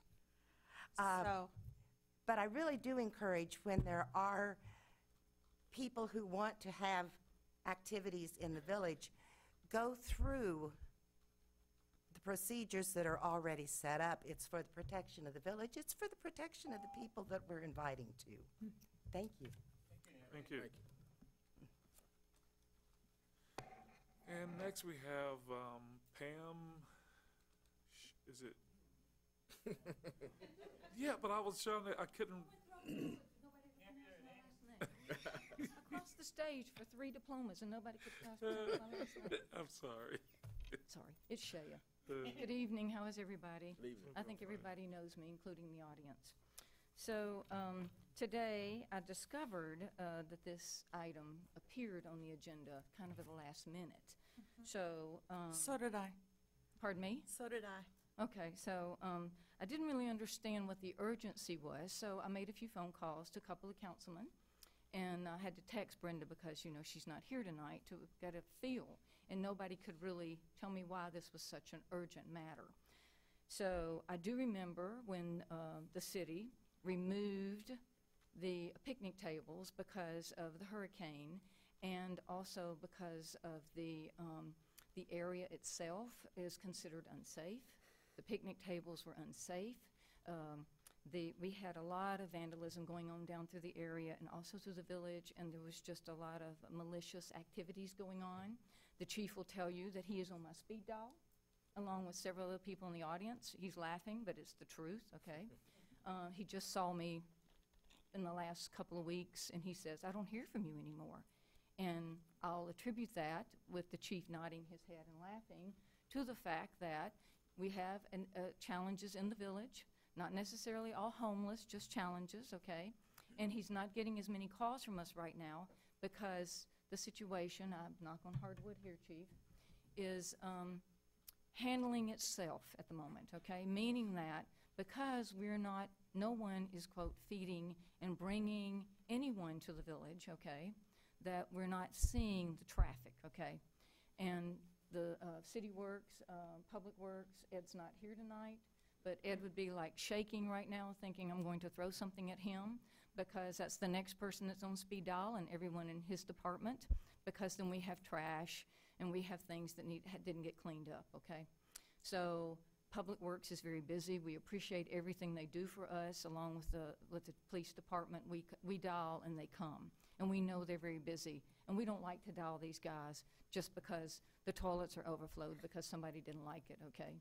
Or Don, I'm sorry, Don, I called you today too. He's also on speed dial.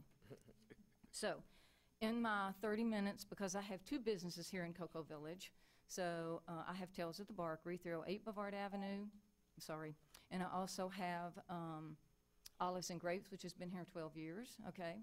I was able to collect in 30 minutes almost 70 signatures from residents and businesses that we really, really, truly, right now, do not want picnic tables or benches in Lee Winter Park. The city has a whole development plan with the CRA to develop that whole area into a beautiful 10-year, 5-year plan, okay? And we love the venues, and as Nancy said earlier, there are lots of venues, okay? And there are forms to fill out, and we all need to use leisure services for those forms, and there's cost associated with it, okay? I have to do it, everybody has to do it, and that's what we're asking for tonight. You know, I think using the fire station is a wonderful opportunity, using that building. It's fenced in, it's a clean area, you can bring people in, you can control your environment, and you can release them, okay? And then it's easy to clean up. The people can clean it up, okay? If you choose not to use leisure services. I don't know how that works with the city, but I think that's a wonderful idea. And I thank you all for your time. And anybody any questions for me? Well, I was just going to correct one thing. They have been serving dinner to the homeless on Tuesdays and Thursdays, and they have consistently done that. They have, at their own expense, been bringing in tables and chairs since last April. And the only reason this came as a last-minute item is because this is Christmas. And they are having a Christmas dinner next Tuesday. And Teresa is going to be out of town.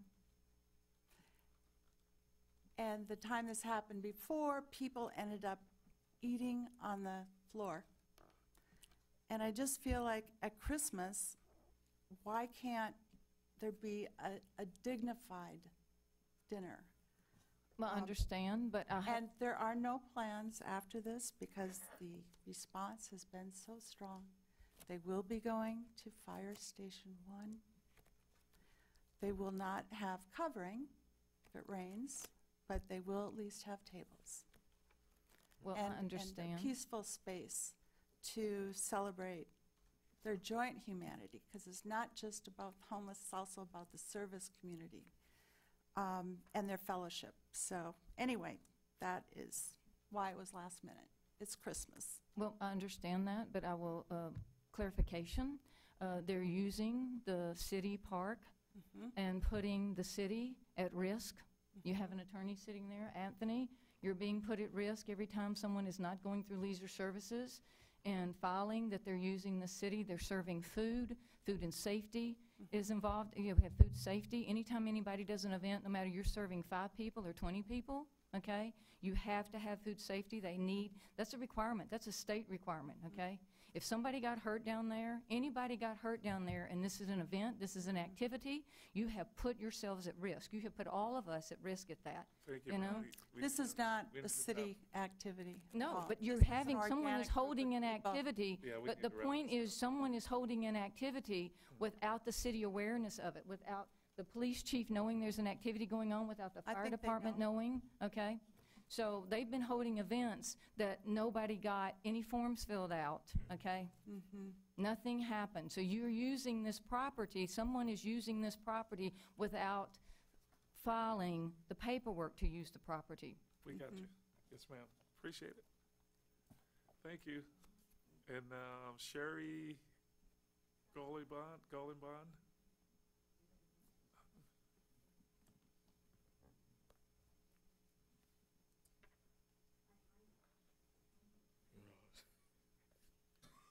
Need your name and address, please? I sure will. I'm Sherry Gallion. I have been in this village working for 23 years. It's an awesome pleasure to work in Cocoa Village. We all love it. Lorraine, welcome to the City Council. I would like to say that everyone here feels the exact same way you do. Everyone here feels the same way you do. We all feel sad for the homeless. We all feel sad for people who are cold, for children that don't have a place to go. We all feel that way, all of us. It's Christmas. We all want to reach out. That's why we all gave toys when the police and the sheriff came, because we're giving people. That's why in all our stores we're collecting for the sharing center. That's why every month at John's we collect money from all of everyone who comes in the store for a watch battery to give back to this community. It doesn't leave this community. It stays in this community because we care about people. But there are ways of doing it that's good for everyone, and that's what I would like you to consider. There's churches. How many churches are in Cocoa? Does anybody know how many churches? 5, 10, There's quite 20? a few of them, yeah. Yeah, and people don't have a place to sleep at night. What does the Bible say about taking care of people? How is it possible that there are people who are out in the cold when you have all these churches? I don't understand that. That's where it should come from. It's the churches. And we also have the Sharing Center, which David Brubaker would be happy to work with you on anything to make this come about. But we Not all working with me in particular, by the way. I talked to him today, and he'd be happy to, Lorraine. He'd be very happy to. So that's all I have to say, but I would like to give the rest of my time to Pam. Thank you, Sherry. I really don't have anything else to say. I think she hit the point. Everybody in the community, in the village, everybody's giving. I have people, we just gave a lot of toys to Broadmoor Acres. We've helped the sheriff, we helped the police chief, we help the fire department. Anyone, we're always giving. The village is always giving. We're very, very much in tune with it. It's the holiday season, and anytime, we don't want to see anybody cold. Trust me, none of us want to walk into this village in the morning and see people cold, okay? We have put some of the homeless to work. We've been working with the police chief. Like I said, Chief Cantaloupe is on my speed dial, okay? And I've been working with him. See, he's still laughing. But we've been working with him over several months. That's why we're knocking on wood, because we think we're working towards something. I'm sorry, Council Brenda Warner is not here tonight. She's very much in tune with this. She's also on the heavy speed dial, okay? And so, but she's been looking at a recommendation, working with Community First. We spend a lot of time with that group, too. We've raised a lot of money for Community First. Last year alone, we had Santa in this village for Community First. We raised $1,500 cash dollars for Community First back to them. So please keep that in mind. Thank you. And I just want to remind the council while we're here before Ms. Rogers come up is that just remember that, and to the audience as well, that they're addressing all of us, all 4 of us or 5 of us or whoever's up here, and then and as well when we're talking to them, you know, it's don't take it personal. Just let's just stick to the topic, because we're kind of getting off a little bit and making it a 101 deal, because this is a deal where the majority of the votes here decide. So we need to just focus on that. And that being said, Ms. Rogers, you're next.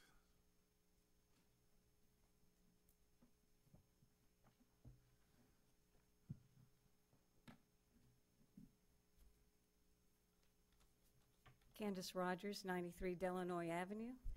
Good evening. Good evening.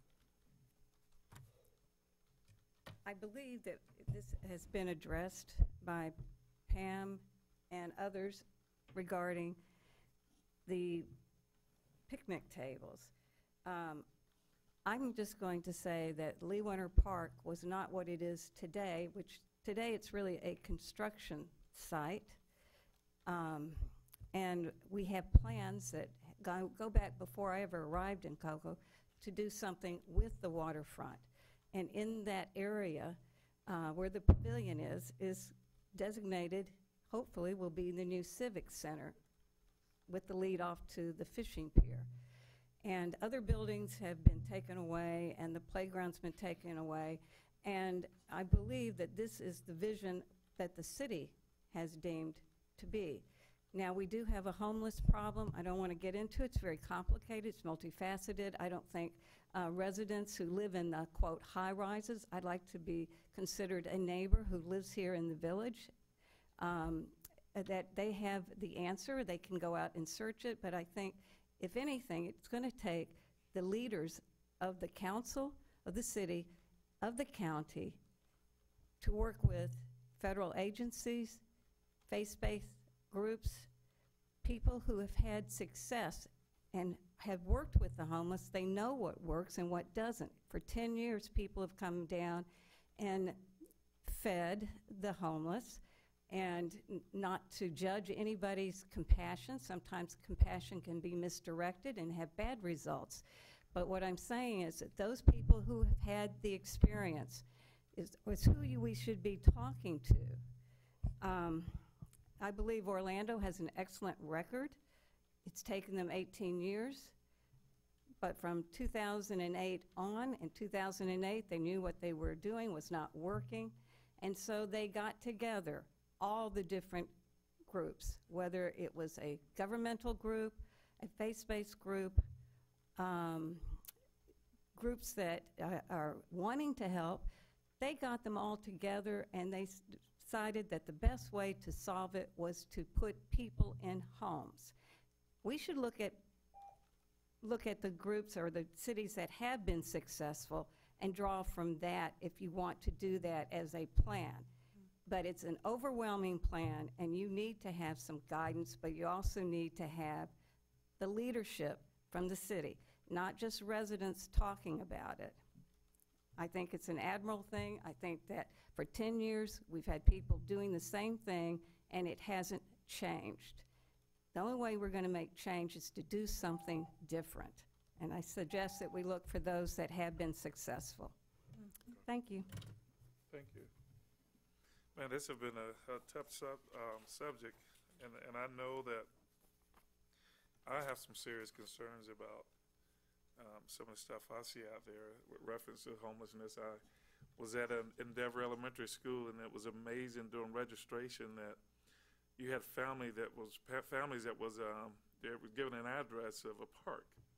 They were literally living in their cars at a park, and the kids would catch a bus at a certain location close to where that park was, to and from school, and some of the same issues at Cambridge Elementary School. And it's a sad state of affair, and it's just unfortunately, there are so many different organizations out there doing their own thing. It'd be nice if we came together as one, because there's power in numbers, and put our resources together that we could accomplish so much more. And I've talked to some individuals with reference to some of the churches. I mean, I know I understand where the merchants are coming from. I know where the individuals that are advocates for the homeless are coming from.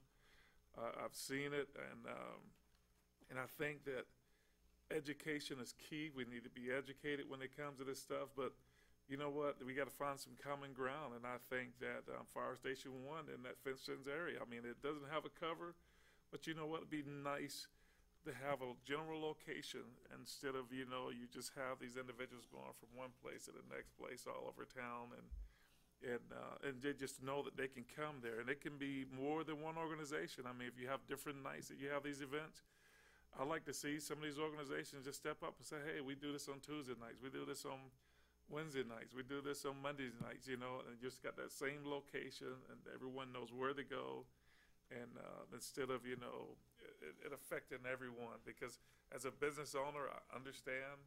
And then as a compassionate person, I understand when it comes to, and I'm not saying that business owners aren't compassionate, because I know they are. There's a lot of them out there that are very compassionate, and but some of this stuff does affect their businesses. And then at the same time, I know that there are some people out there for whatever reasons, and we all got to do our part. But I think that we just got to have a meeting of the minds. I love to bring the churches together. I love to bring some of the organizations together, and let's do this, and let's resolve this problem. Let's do something that haven't been done, and then hopefully we can get some others in the county to join in, and and include them as well, because I know we can do it, and it's just a matter of just doing it and putting our minds to it. And Mr. Mayor. Yes, sir. This is a question more legally. If a resident like myself goes to a public park and doesn't rent the facility, and I serve people, can the city be liable if someone gets sick from peanut butter and jelly sandwich? I mean, that's a loaded question. A public park is a traditional public forum, and it's open to the public. And the city's liability in terms of like a negligence standard is whether or not the city has a duty.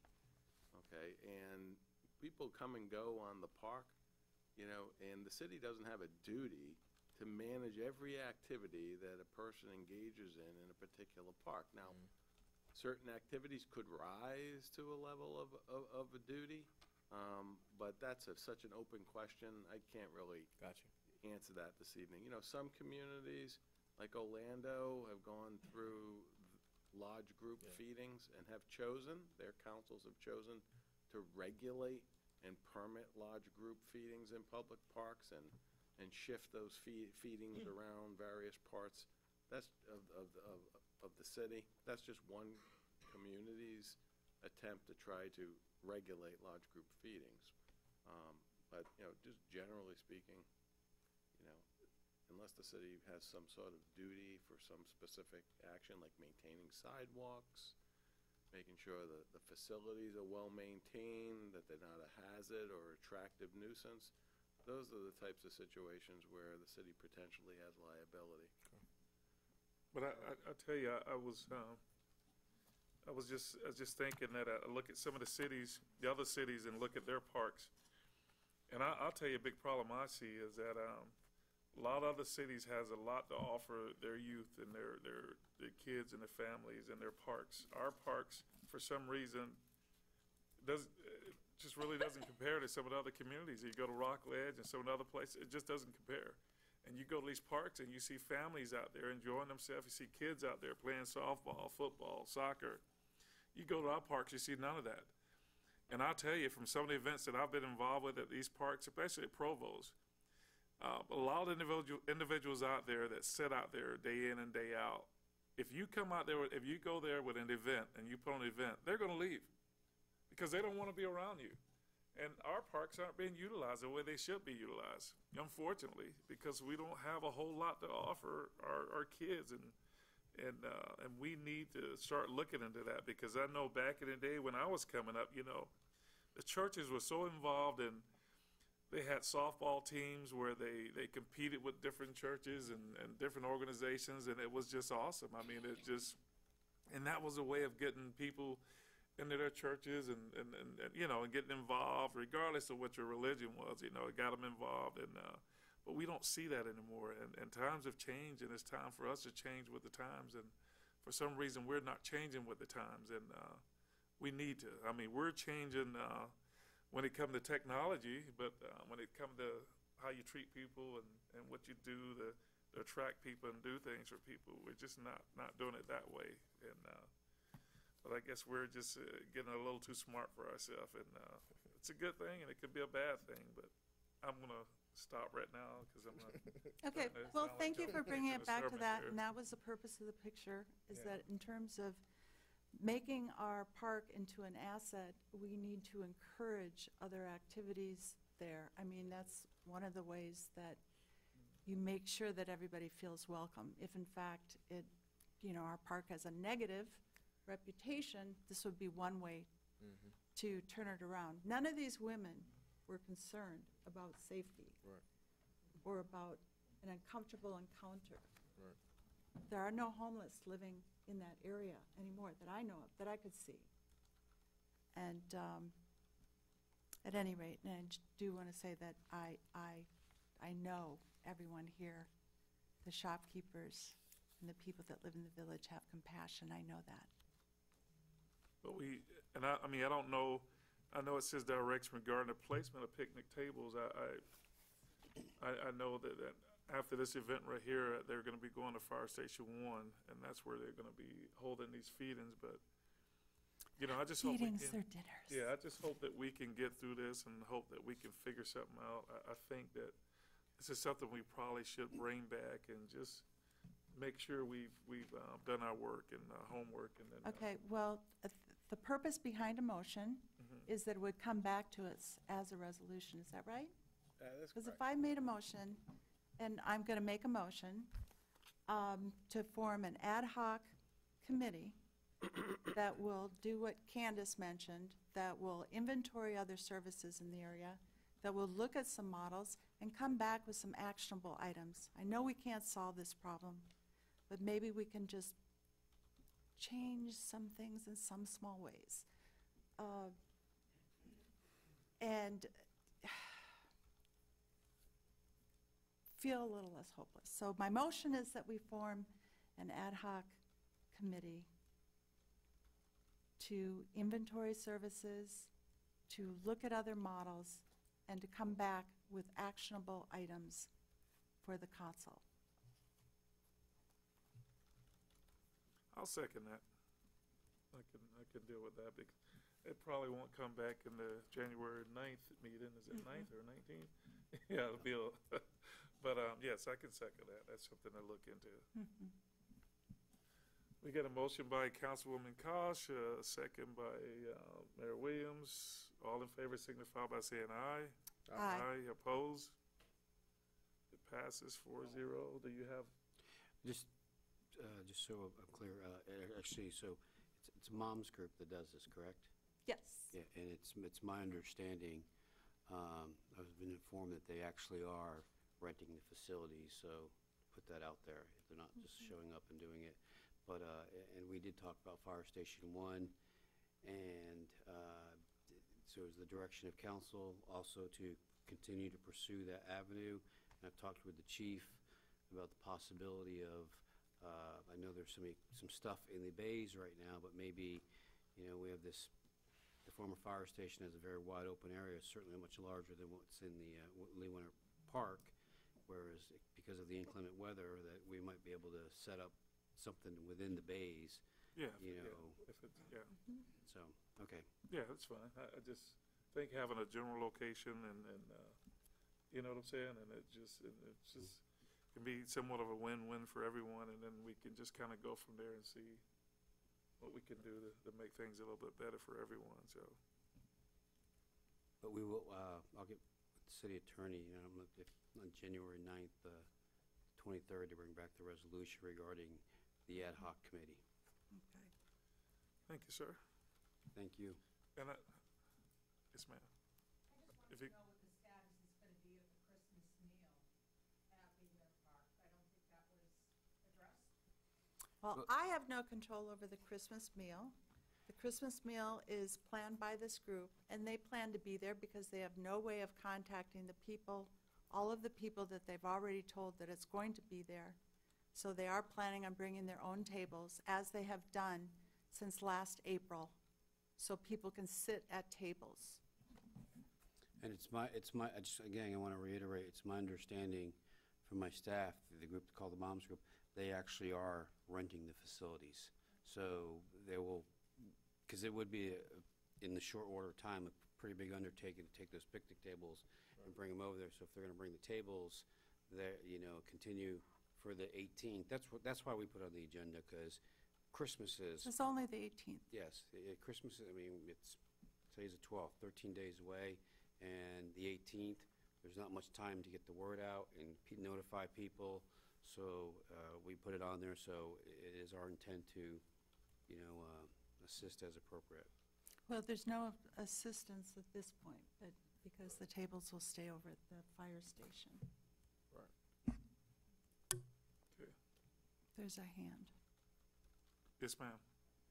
So I'm confused, which is easily happening to me because it's probably past my bedtime. So, Could you come up to the mic, please? so what I'm understanding is that an event, an activity is going to happen in Lee Winter Park. And John, did I understand you, I'm sorry, to say that they have filled out the proper forms with Leisure Services, and they have met all those requirements. They've pulled the permit, they've asked the police chief, the fire marshal, everybody knows they're there, and that they have paid the fees, and they have been regulated by food safety at the state level because they're serving food. Because that's what all the rest of us have to do if we're having any event using any open facility that belongs to the city. Okay, I certainly don't want to walk into the waters of the legal aspect, but I know you're selling food. No, sir, we're not selling food. If I'm serving any food to the public, I am required. That is a state law by food and safety. Food has to be served by people. Somebody on that staff has to be approved kitchen.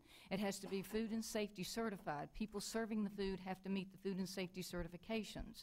That is in your paperwork that we fill out to use the facilities, any facility that belongs to the city, whether I use the pavilion, whether I use the park, whether I use the Porsche house or anything else, if I use Lee Winter Park. That is a requirement. If I serve food and own my own establishments, I have to do the same. Someone has to be food safety if I'm serving food to the public, whether it's free or not. Okay. All right, I don't have the application in front of me.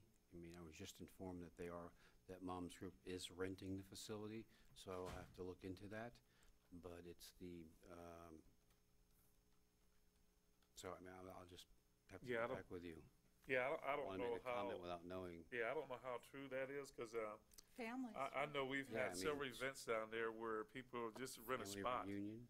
And they've just set up and did fish fries or whatever, and there was no food safety, there was no nothing. And they were literally selling, fish sandwiches or, hot wings or something like that. And, That's in your forms. That's in your forms when they fill out the And, forms for the city. well, this is just events that were being put on, and they rented out little spots. And so, I mean, I don't know all the. Mayor, you know, the Yeah. forms with leisure services are quite Yeah. clear on the requirements that have to be met.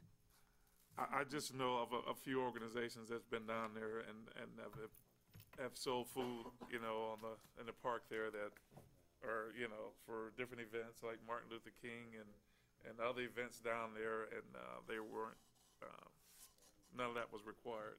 Okay, so my understanding then is that this event was pre-planned and that prior to coming up on council tonight, that notification was sent out that they were going to use Lee Winter Park. And so they're still going to have their event in Lee Winter Park, and they're in the process of filling out paperwork. No, they have been using the facility, and they've been renting the facility. Samantha, do you have? I believe you're talking about two different things. One is the running group, or the moms group, and the other is this group that's doing the meal service. The meal service group, it's my understanding that they have not filled out an application. She's asking about the homeless group. The moms group does go through leisure services. They have a special event agreement, and they have all the proper insurance and licenses to do what they do, and they go there often. They have a regular agreement with leisure services. This group that she's talking about has not. Okay, my apologies. So the group feeding on the 18th has not filled out any forms. Correct. Thank you, Samantha. So, my question still is, the city is allowing, if I'm understanding, this to continue because it's Christmas and they haven't filled out the forms. Based on the direction of council, yes, ma'am.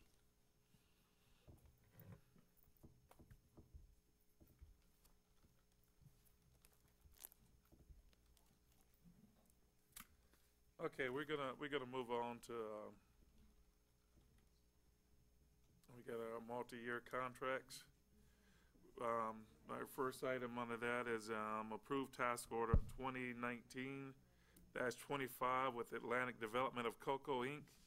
for the North Tropical Trail looping improvement, Chase Hammock project number WS 1431 in the amount of $1,119,134.70 to approve a multi-year contract from fiscal year 2019 through 2020 to approve a resolution authorizing the city manager to approve the executive change orders and an amount of not to exceed $111,913.47, 10% of the contract amount, for a total project cost of $1,231,048.17 to approve resolution amending fiscal year 2019 budget 18-583.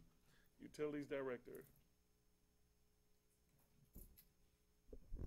Yes, sir. Thank you, Mayor. You read the project in, but I'm here to answer your questions. If you're not familiar with where this is, it's located on North Merritt Island. There's a large gap in our water system, and where we try to loop things for redundancy and resiliency, we have a gap in this area that was identified when we did our hydraulic model as part of our capital plan. This project, if approved, would improve pressure, fire flow, and water quality in that area. I'm here to answer any questions that anybody may have. Okay. Any questions? We got a motion by Councilman Don Bover. Second. We got a second by Councilman Goin. All in favor signify by saying aye. Aye. Opposed? Passes 4-0. Number 2, approval of the first addendum extending the term of the professional service agreement with Al-Qaeda and Faye LTD for federal lobbying services on behalf of the City of Cocoa through December 31st, 2020. Mr. City Manager and. Yes, Mr. Mayor. Our agreement with Al-Qaeda and Faye is, it expires on December 30th of this year, and we previously received direction to enter into a new agreement with our federal lobbyist service They have provided us assistance, whether it be through, I know during Hurricane Irma, reaching out to our congressional members and senators, as well as helping us identify grants that, as it relates to the Moore Center or the Leon Jewell Collins Center. And so, as well as keeping us apprised of what's happening in terms of legislation, whether it be appropriations or regulations that's coming down or being considered.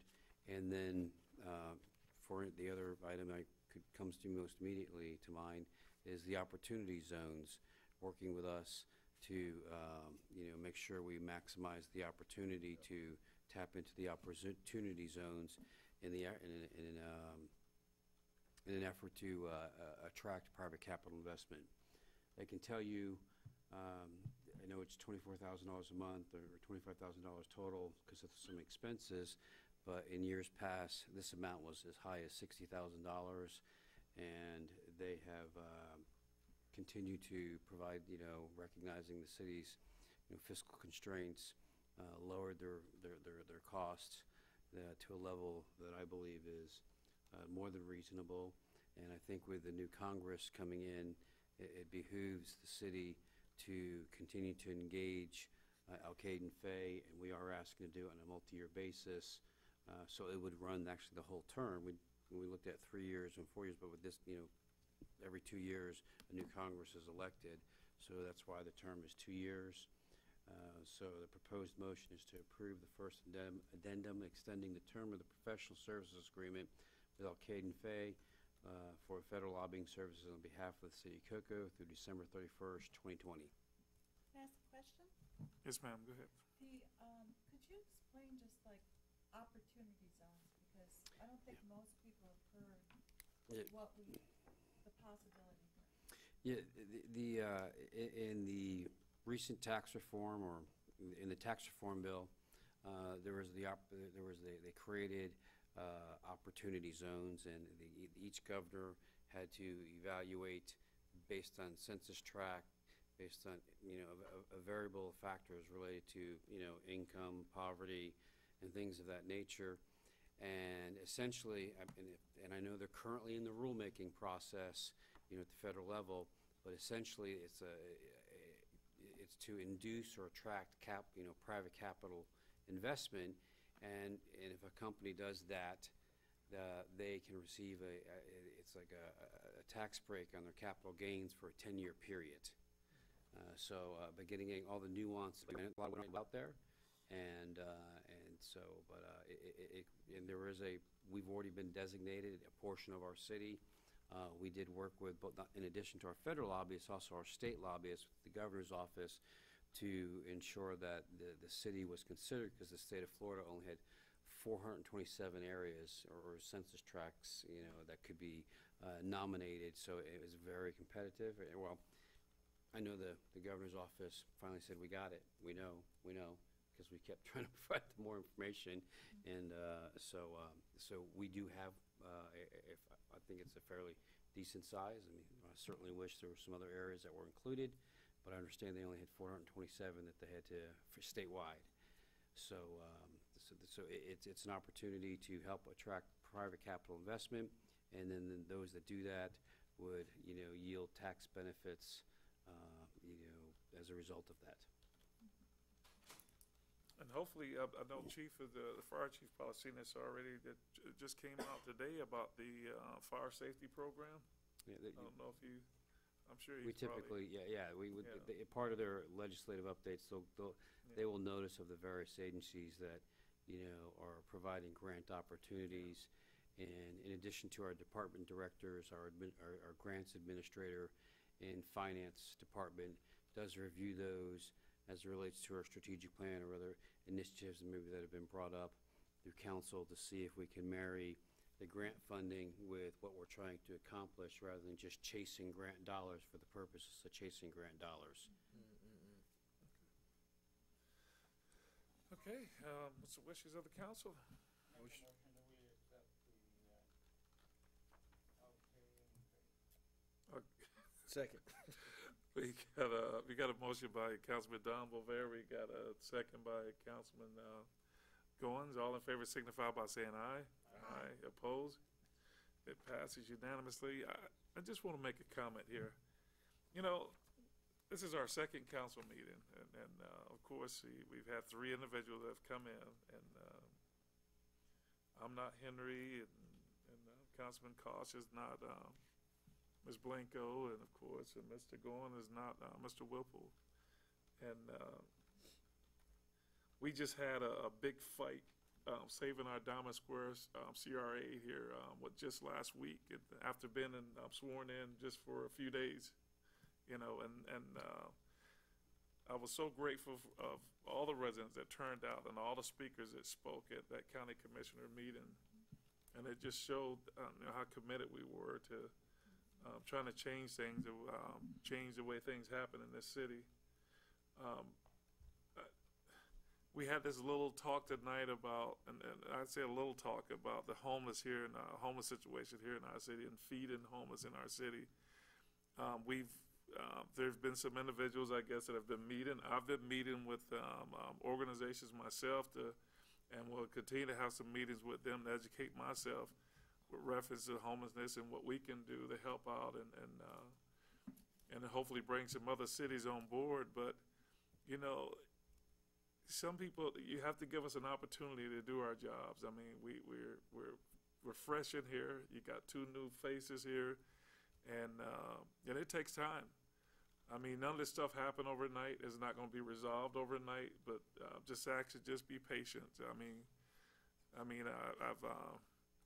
it's just incredible, absolutely incredible. I mean, you know, it's amazing how people, individuals forget the good that you've done or you're trying to do versus that one little item that they have an issue with. And we got some bigger fish that we need to fry here. We got some bigger issues that we need to deal with here. And so let's not take these one little small items and make a mountain out of a molehill here. We can work together. We can resolve this stuff, but it is what it is. It's going to take time. And just asking for some patience. And with that being said, we can start on our reports here. We've got our informational agenda here. If Finance Director, if you, No, this is there's what we have, or? Yeah, it's there for your information. Yeah. There's no Okay. action required. Okay, any advisory boards and committees? Nope. City Administration, Mr. Jones, any reports? Mr. Mayor, Council, I'd like to make you aware we have a new employee in Public Works, Ms. Abigail Datz. She's a PE. She's the new Public Works Assistant City Engineer. Abby? Welcome. Welcome to the city. Yeah. Abby hails from down south in Miami-Dade, where she assisted the Water, Sewer, and Department on a federally mandated consent decree as a compliance and capacity management and operations and maintenance task leader and consultant. So she's come to us ready to get to work. She's already started. So Thank you, sir, and welcome aboard. that's all, Mr. Mayor. Okay, thank you, sir. Finance Director. No report. Okay. Chief Cantaloupe. No report, sir. Fire Chief. Yes, Mayor. Lieutenant Signal, our union president for Local 2416, the Firefighters Union, he was going to be here tonight to talk about the turkey dinner giveaway and some other items, but they've had 2 structure fires back-to-back today, and he's a little busy on duty, so he just asked me to let you know he'd be here at another meeting. Okay. So thank you. Thank you, sir. Okay. Community Development. Thank you. I just wanted to mention that one of the divisions under Community Development is Housing Neighborhood Services, and there is a staff liaison that attends the Brevard Homeless Coalition meetings.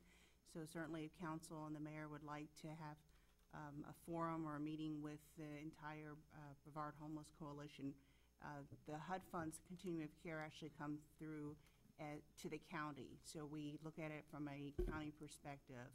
and all of the different cities attend. So certainly, if you all would be open to that, I'd certainly help Yes, ma'am. coordinate it. Definitely. Secondly, the annual economic development breakfast, just wanted to remind everyone, January 11th at 7:30 is at the Cocoa Civic Center. Eddie Morton will be the speaker. He's the executive director of Lyft Orlando. Hopefully, you've already RSVP'd and hope to see you there. Okay. 7:30 in the morning? Yes.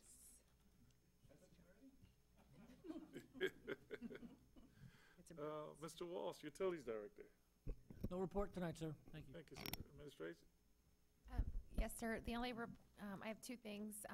First of all, tomorrow, we're having a blood drive here at Cocoa City Hall out front. The Blood Mobile bus will be there from 9 a.m. to 3 p.m. And they're accepting walk-ins, or you can make an appointment through their website at onebloodDonor.org. And secondly, I wanted to introduce our new Human Resources Manager who's in the audience this evening. His name is Lawrence Stinnett. And the back right there. How you doing there, sir? Welcome aboard. So this is the first meeting that he was able to come to, but so if you're in the area, please introduce yourself to him in HR. I hope we didn't scare you. Thank you. Thank you, and happy holidays. Same to you. Ms. Shealy? No report. Okay. City Attorney? No report other than Merry Christmas and Happy New Year. Thank you, sir. Assistant City Manager? No report, sir. Wow. City Manager? I also would like to, I also would like to thank all the residents and Diamond Square Board and the members of council that came out to the county commission meeting related to the CRA, specifically the Diamond Square CRA. Certainly appreciate everybody coming out. All the speakers that spoke in favor of the Diamond Square CRA. Just want to also thank the City Council, the City Attorney's Office, the Department Directors, and the City Clerk for this past Thursday and Friday. And it was a long day and a half, but for participating in the City Council retreat and workshop, team building, and looking at our strategic plan for the upcoming year. We're looking forward to the report from SGR so we can then make the subsequent changes as discussed at the workshop. And we'll bring that back. And then in terms of follow-up from this evening's meeting, we will follow up with SCAT and talk to them about the Route 6 and the Service Improvement Program to get a better understanding of that, as well as what other communities in our county are doing in relation to that. Because we've met with them before, and that's never come to our attention, so it's good information. And then work, obviously, with the city attorney on the, and I will tell you, what is it, Friday the 21st, the beginning of December 22nd to coming back on January 7th, I'll be on vacation, so that's why I don't think it's the ad hoc committee resolution will make it on the next meeting. So, but it'll be the meeting after that, so. And then the last thing, I just want to wish everybody, happy holidays, a safe new year. And both Matt and myself, we've been making our rounds. We had the opportunity to get out to Utilities Engineering and Administration for the holiday party and share, each year the city provides our employees, a card thanking them for and appreciating and thanking them for their service, and provides them a day off throughout the year, a day of their choosing. And we also made it out to Dial Plant, and we'll be making around to the other work areas to continue handing those cards out on behalf of council and administration. And so we appreciate that. I want to wish everybody, again, a happy holiday, Merry Christmas, and have a safe New Year. Thank you, sir. Councilman Goins. Okay, first I'd like to thank Cocoa Police Department for the Shot with a Cop and the toy train this weekend. I think that went very well. A lot of kids. Christmas was made because you guys did all the work. So everyone who was involved with that, show appreciation for that. Appreciate it. Me and Mr. Mayor went to the Child Hunger Project grand opening on 520 next to Cocoa Honda and Cocoa Hyundai. And it was an excellent experience. I did not realize that it was over 3,000 homeless students in Brevard Public Schools, and that was a shocker for me. But they have a great program. They pack lunches for kids every Thursday, and different organizations come in. So when we're talking about homelessness, I think sometimes we lose grasp of the humanity side of it, and I just want everybody to understand that, you know, until you've been there, it's kind of hard for you to judge someone's life and why they are who they are. I spoke with the Housing Authority Director, Herbert Hernandez, and he's willing to come in do a presentation for us first meeting in January. To reiterate to our county and our county commission to show the progress that we've been making so far and within the city of Cocoa. On the corner of Pineda and Grove Street, he got a bunch of new projects coming up, and it looks totally different from what it has been for the last few years. So he's going to come in, so I sent an email to you letting you know that just to show the community, sometimes people that don't go on that side, they don't know, so I want to come in and do a presentation so he can show the progress that we made. Events. Endeavor Elementary is doing an anti-bullying event Friday, 8:30 a.m. with the former WWE wrestler. That's a very important event, especially for children who struggles with bullying. Diamond Square has a job fair in hospitality industry. They're doing at Emma Jewell Charter Academy. That is December 15th, this Saturday at 10 a.m. to 2 p.m. Ira Murray and the Murray Realty will be also educating families on real estate and also credit, getting their credit right. So there's a few things in the community that's coming up. You know, we have Christmas coming up and New Year's, and you know, I just want everybody to be safe. You know, kids get everything they want. Just parents don't go too broke in the process. But just happy not Thanksgiving, happy Christmas and happy New Year. Thank you, sir. Councilwoman Kosh. Okay, well, I was hoping that Trina Gillum, the new chair of the Sustainability Advisory Committee, could make it tonight, but she isn't here. And there were a couple of motions where they recommended things for us to address. So this would be the appropriate place to bring those forward as the liaison to that committee, correct? Sure. And the one was, had been discussed many months before, but the former, it hadn't been brought here before, which was to form in partnership with Keep Brevard Beautiful on the Litter Quitter program and with the Lagoon Friendly Lawn program. And so I think that I make a motion here and then where does it go from there? And then we have a resolution. So I would make a motion that we take the recommendation of the Sustainability Advisory Committee and that we move in partnership with and promotion of the Keep Brevard Beautiful Lagoon Friendly Lawn program as well as the Litter Quitter program. And at this point, it's as simple as promoting it on our website or in our quarterly newsletter. And we'll look to them to suggest some actionable items that, you know, we can look at, and then we would vote on a resolution, right? Well, My motion is. Yeah, with I'm not sure I'm clear on the motion. I mean, the Sustainability Advisory Committee, as you know, has to come up with a plan and Yes. their requirements are in And the in the resolution. meantime. In the meantime, I think I heard you want to promote a couple of programs? Yes, they were kind of no-brainers, so that's why they asked that they be brought forward. And that's just in promoting and supporting and encouraging our community to participate in the Lagoon Friendly Lawn program, as well as the Litter Quitter program, which also applies to businesses and just encourages recycling and that sort You of want to thing. bring that back in the form of an agenda item and a resolution, or is this something Okay. that Or is this something that the manager you can handle? I'm not that familiar with the programs. These will also be, I mean, they'll be a part of the plan, but there's no reason to wait. Yeah, we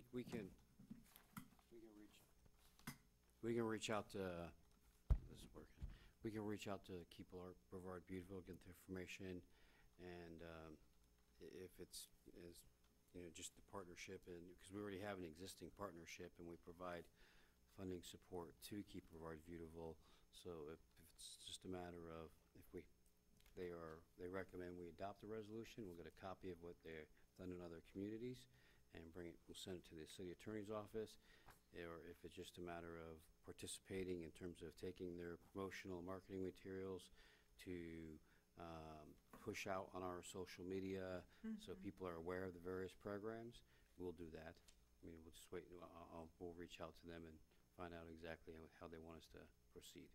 Okay. So I don't need any direct. And the sustainability, so no motion needed. The Sustainability Advisory Committee is also would like to do some sort of solar workshop in 2019. And this would include, we're going to start by talking about the Florida Solar Energy Center and talking with the Solar Energy Loan Fund, which are, of course, that's a program that could help us with a goal being to develop a model for solar adaptation in low and moderate income housing. So that's what we're looking at there. Okay. Is that it, or? Let's see, that would be it for now. Thank you. Thank you. For your patience, and Merry Christmas.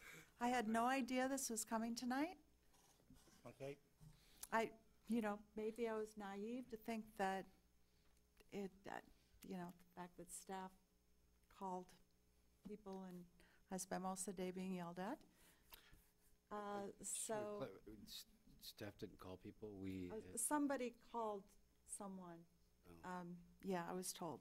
So if it's not staff, I'm not sure who, but at any rate, I had no idea and spent most of the day in those conversations, so I'm so glad it's close to over.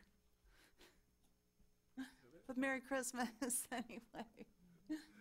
Hey, Do I get Brenda this time since she's not here? Yeah, go ahead.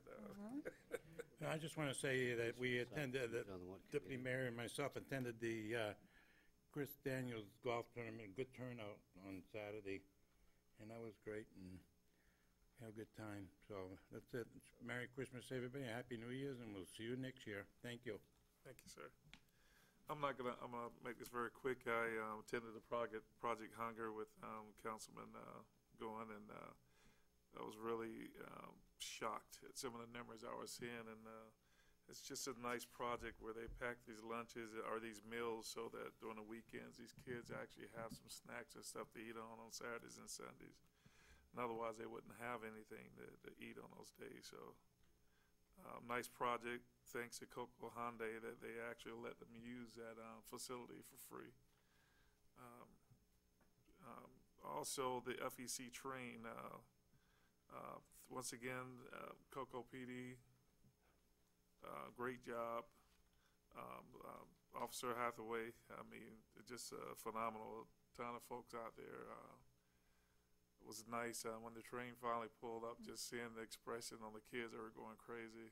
It was awesome. I got a chance to welcome the Santa to the city of Cocoa, and of course I had to dash right out there and head to Project Hunger for the ribbon cutting. But it was a good experience, and I really enjoyed it, and as well as the Christmas parade. Thanks to the Carrie and her staff for getting all the candies together, and the fire department for coordinating the fire truck, and then our police department for keeping us safe. Thank our city manager for coordinating it. Yeah, and our city manager, even though his son threw more candy than anyone else on the truck.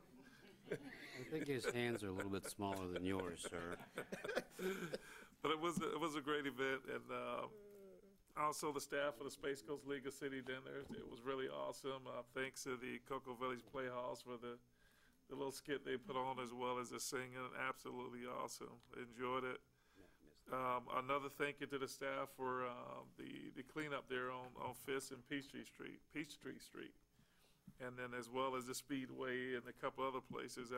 I tell you, it really makes a difference because I've actually had people call me and talk about it. I mean, they were so happy and they thought it looked really nice there. So appreciate the work and efforts of cleaning that up, because what people see in our city, man, is not what we are about. So it's just nice to be able to say, wow, just to hear that, get that phone call saying, wow, what a difference. Well, I appreciate that.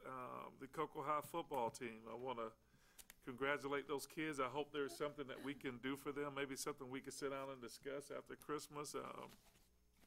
They didn't win the championship. They went there. They're still winners as far as I'm concerned. I think it's a very young team. You got some ninth graders on there. I think you actually have eighth graders on that team as well. But they did a great job. I think they kind of beat themselves, but that's all right. They got plenty of time to come back and do it again, and I think they will. So congratulations to the coach, the teams, the school for a wonderful job.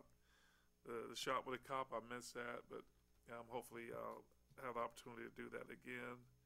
And then Miss Judith Coombs, a woman that was part of the original consent decree, she said she'd love to actually come and sit down and educate some folks with reference to the consent decree. She knows there's a lot that's been done, but there's a lot of people that talk about it and really don't know what it's about and what it entailed initially. She said she'd love to come and sit down and just educate us as well as some of the community leaders so they can have a better understanding of what the consent decree is about. So I've had some communication with her in reference to that. So, and I told her I'll let her know we'll try to figure something out and how we would do this. But I'd just like to wish everybody a happy and safe Christmas.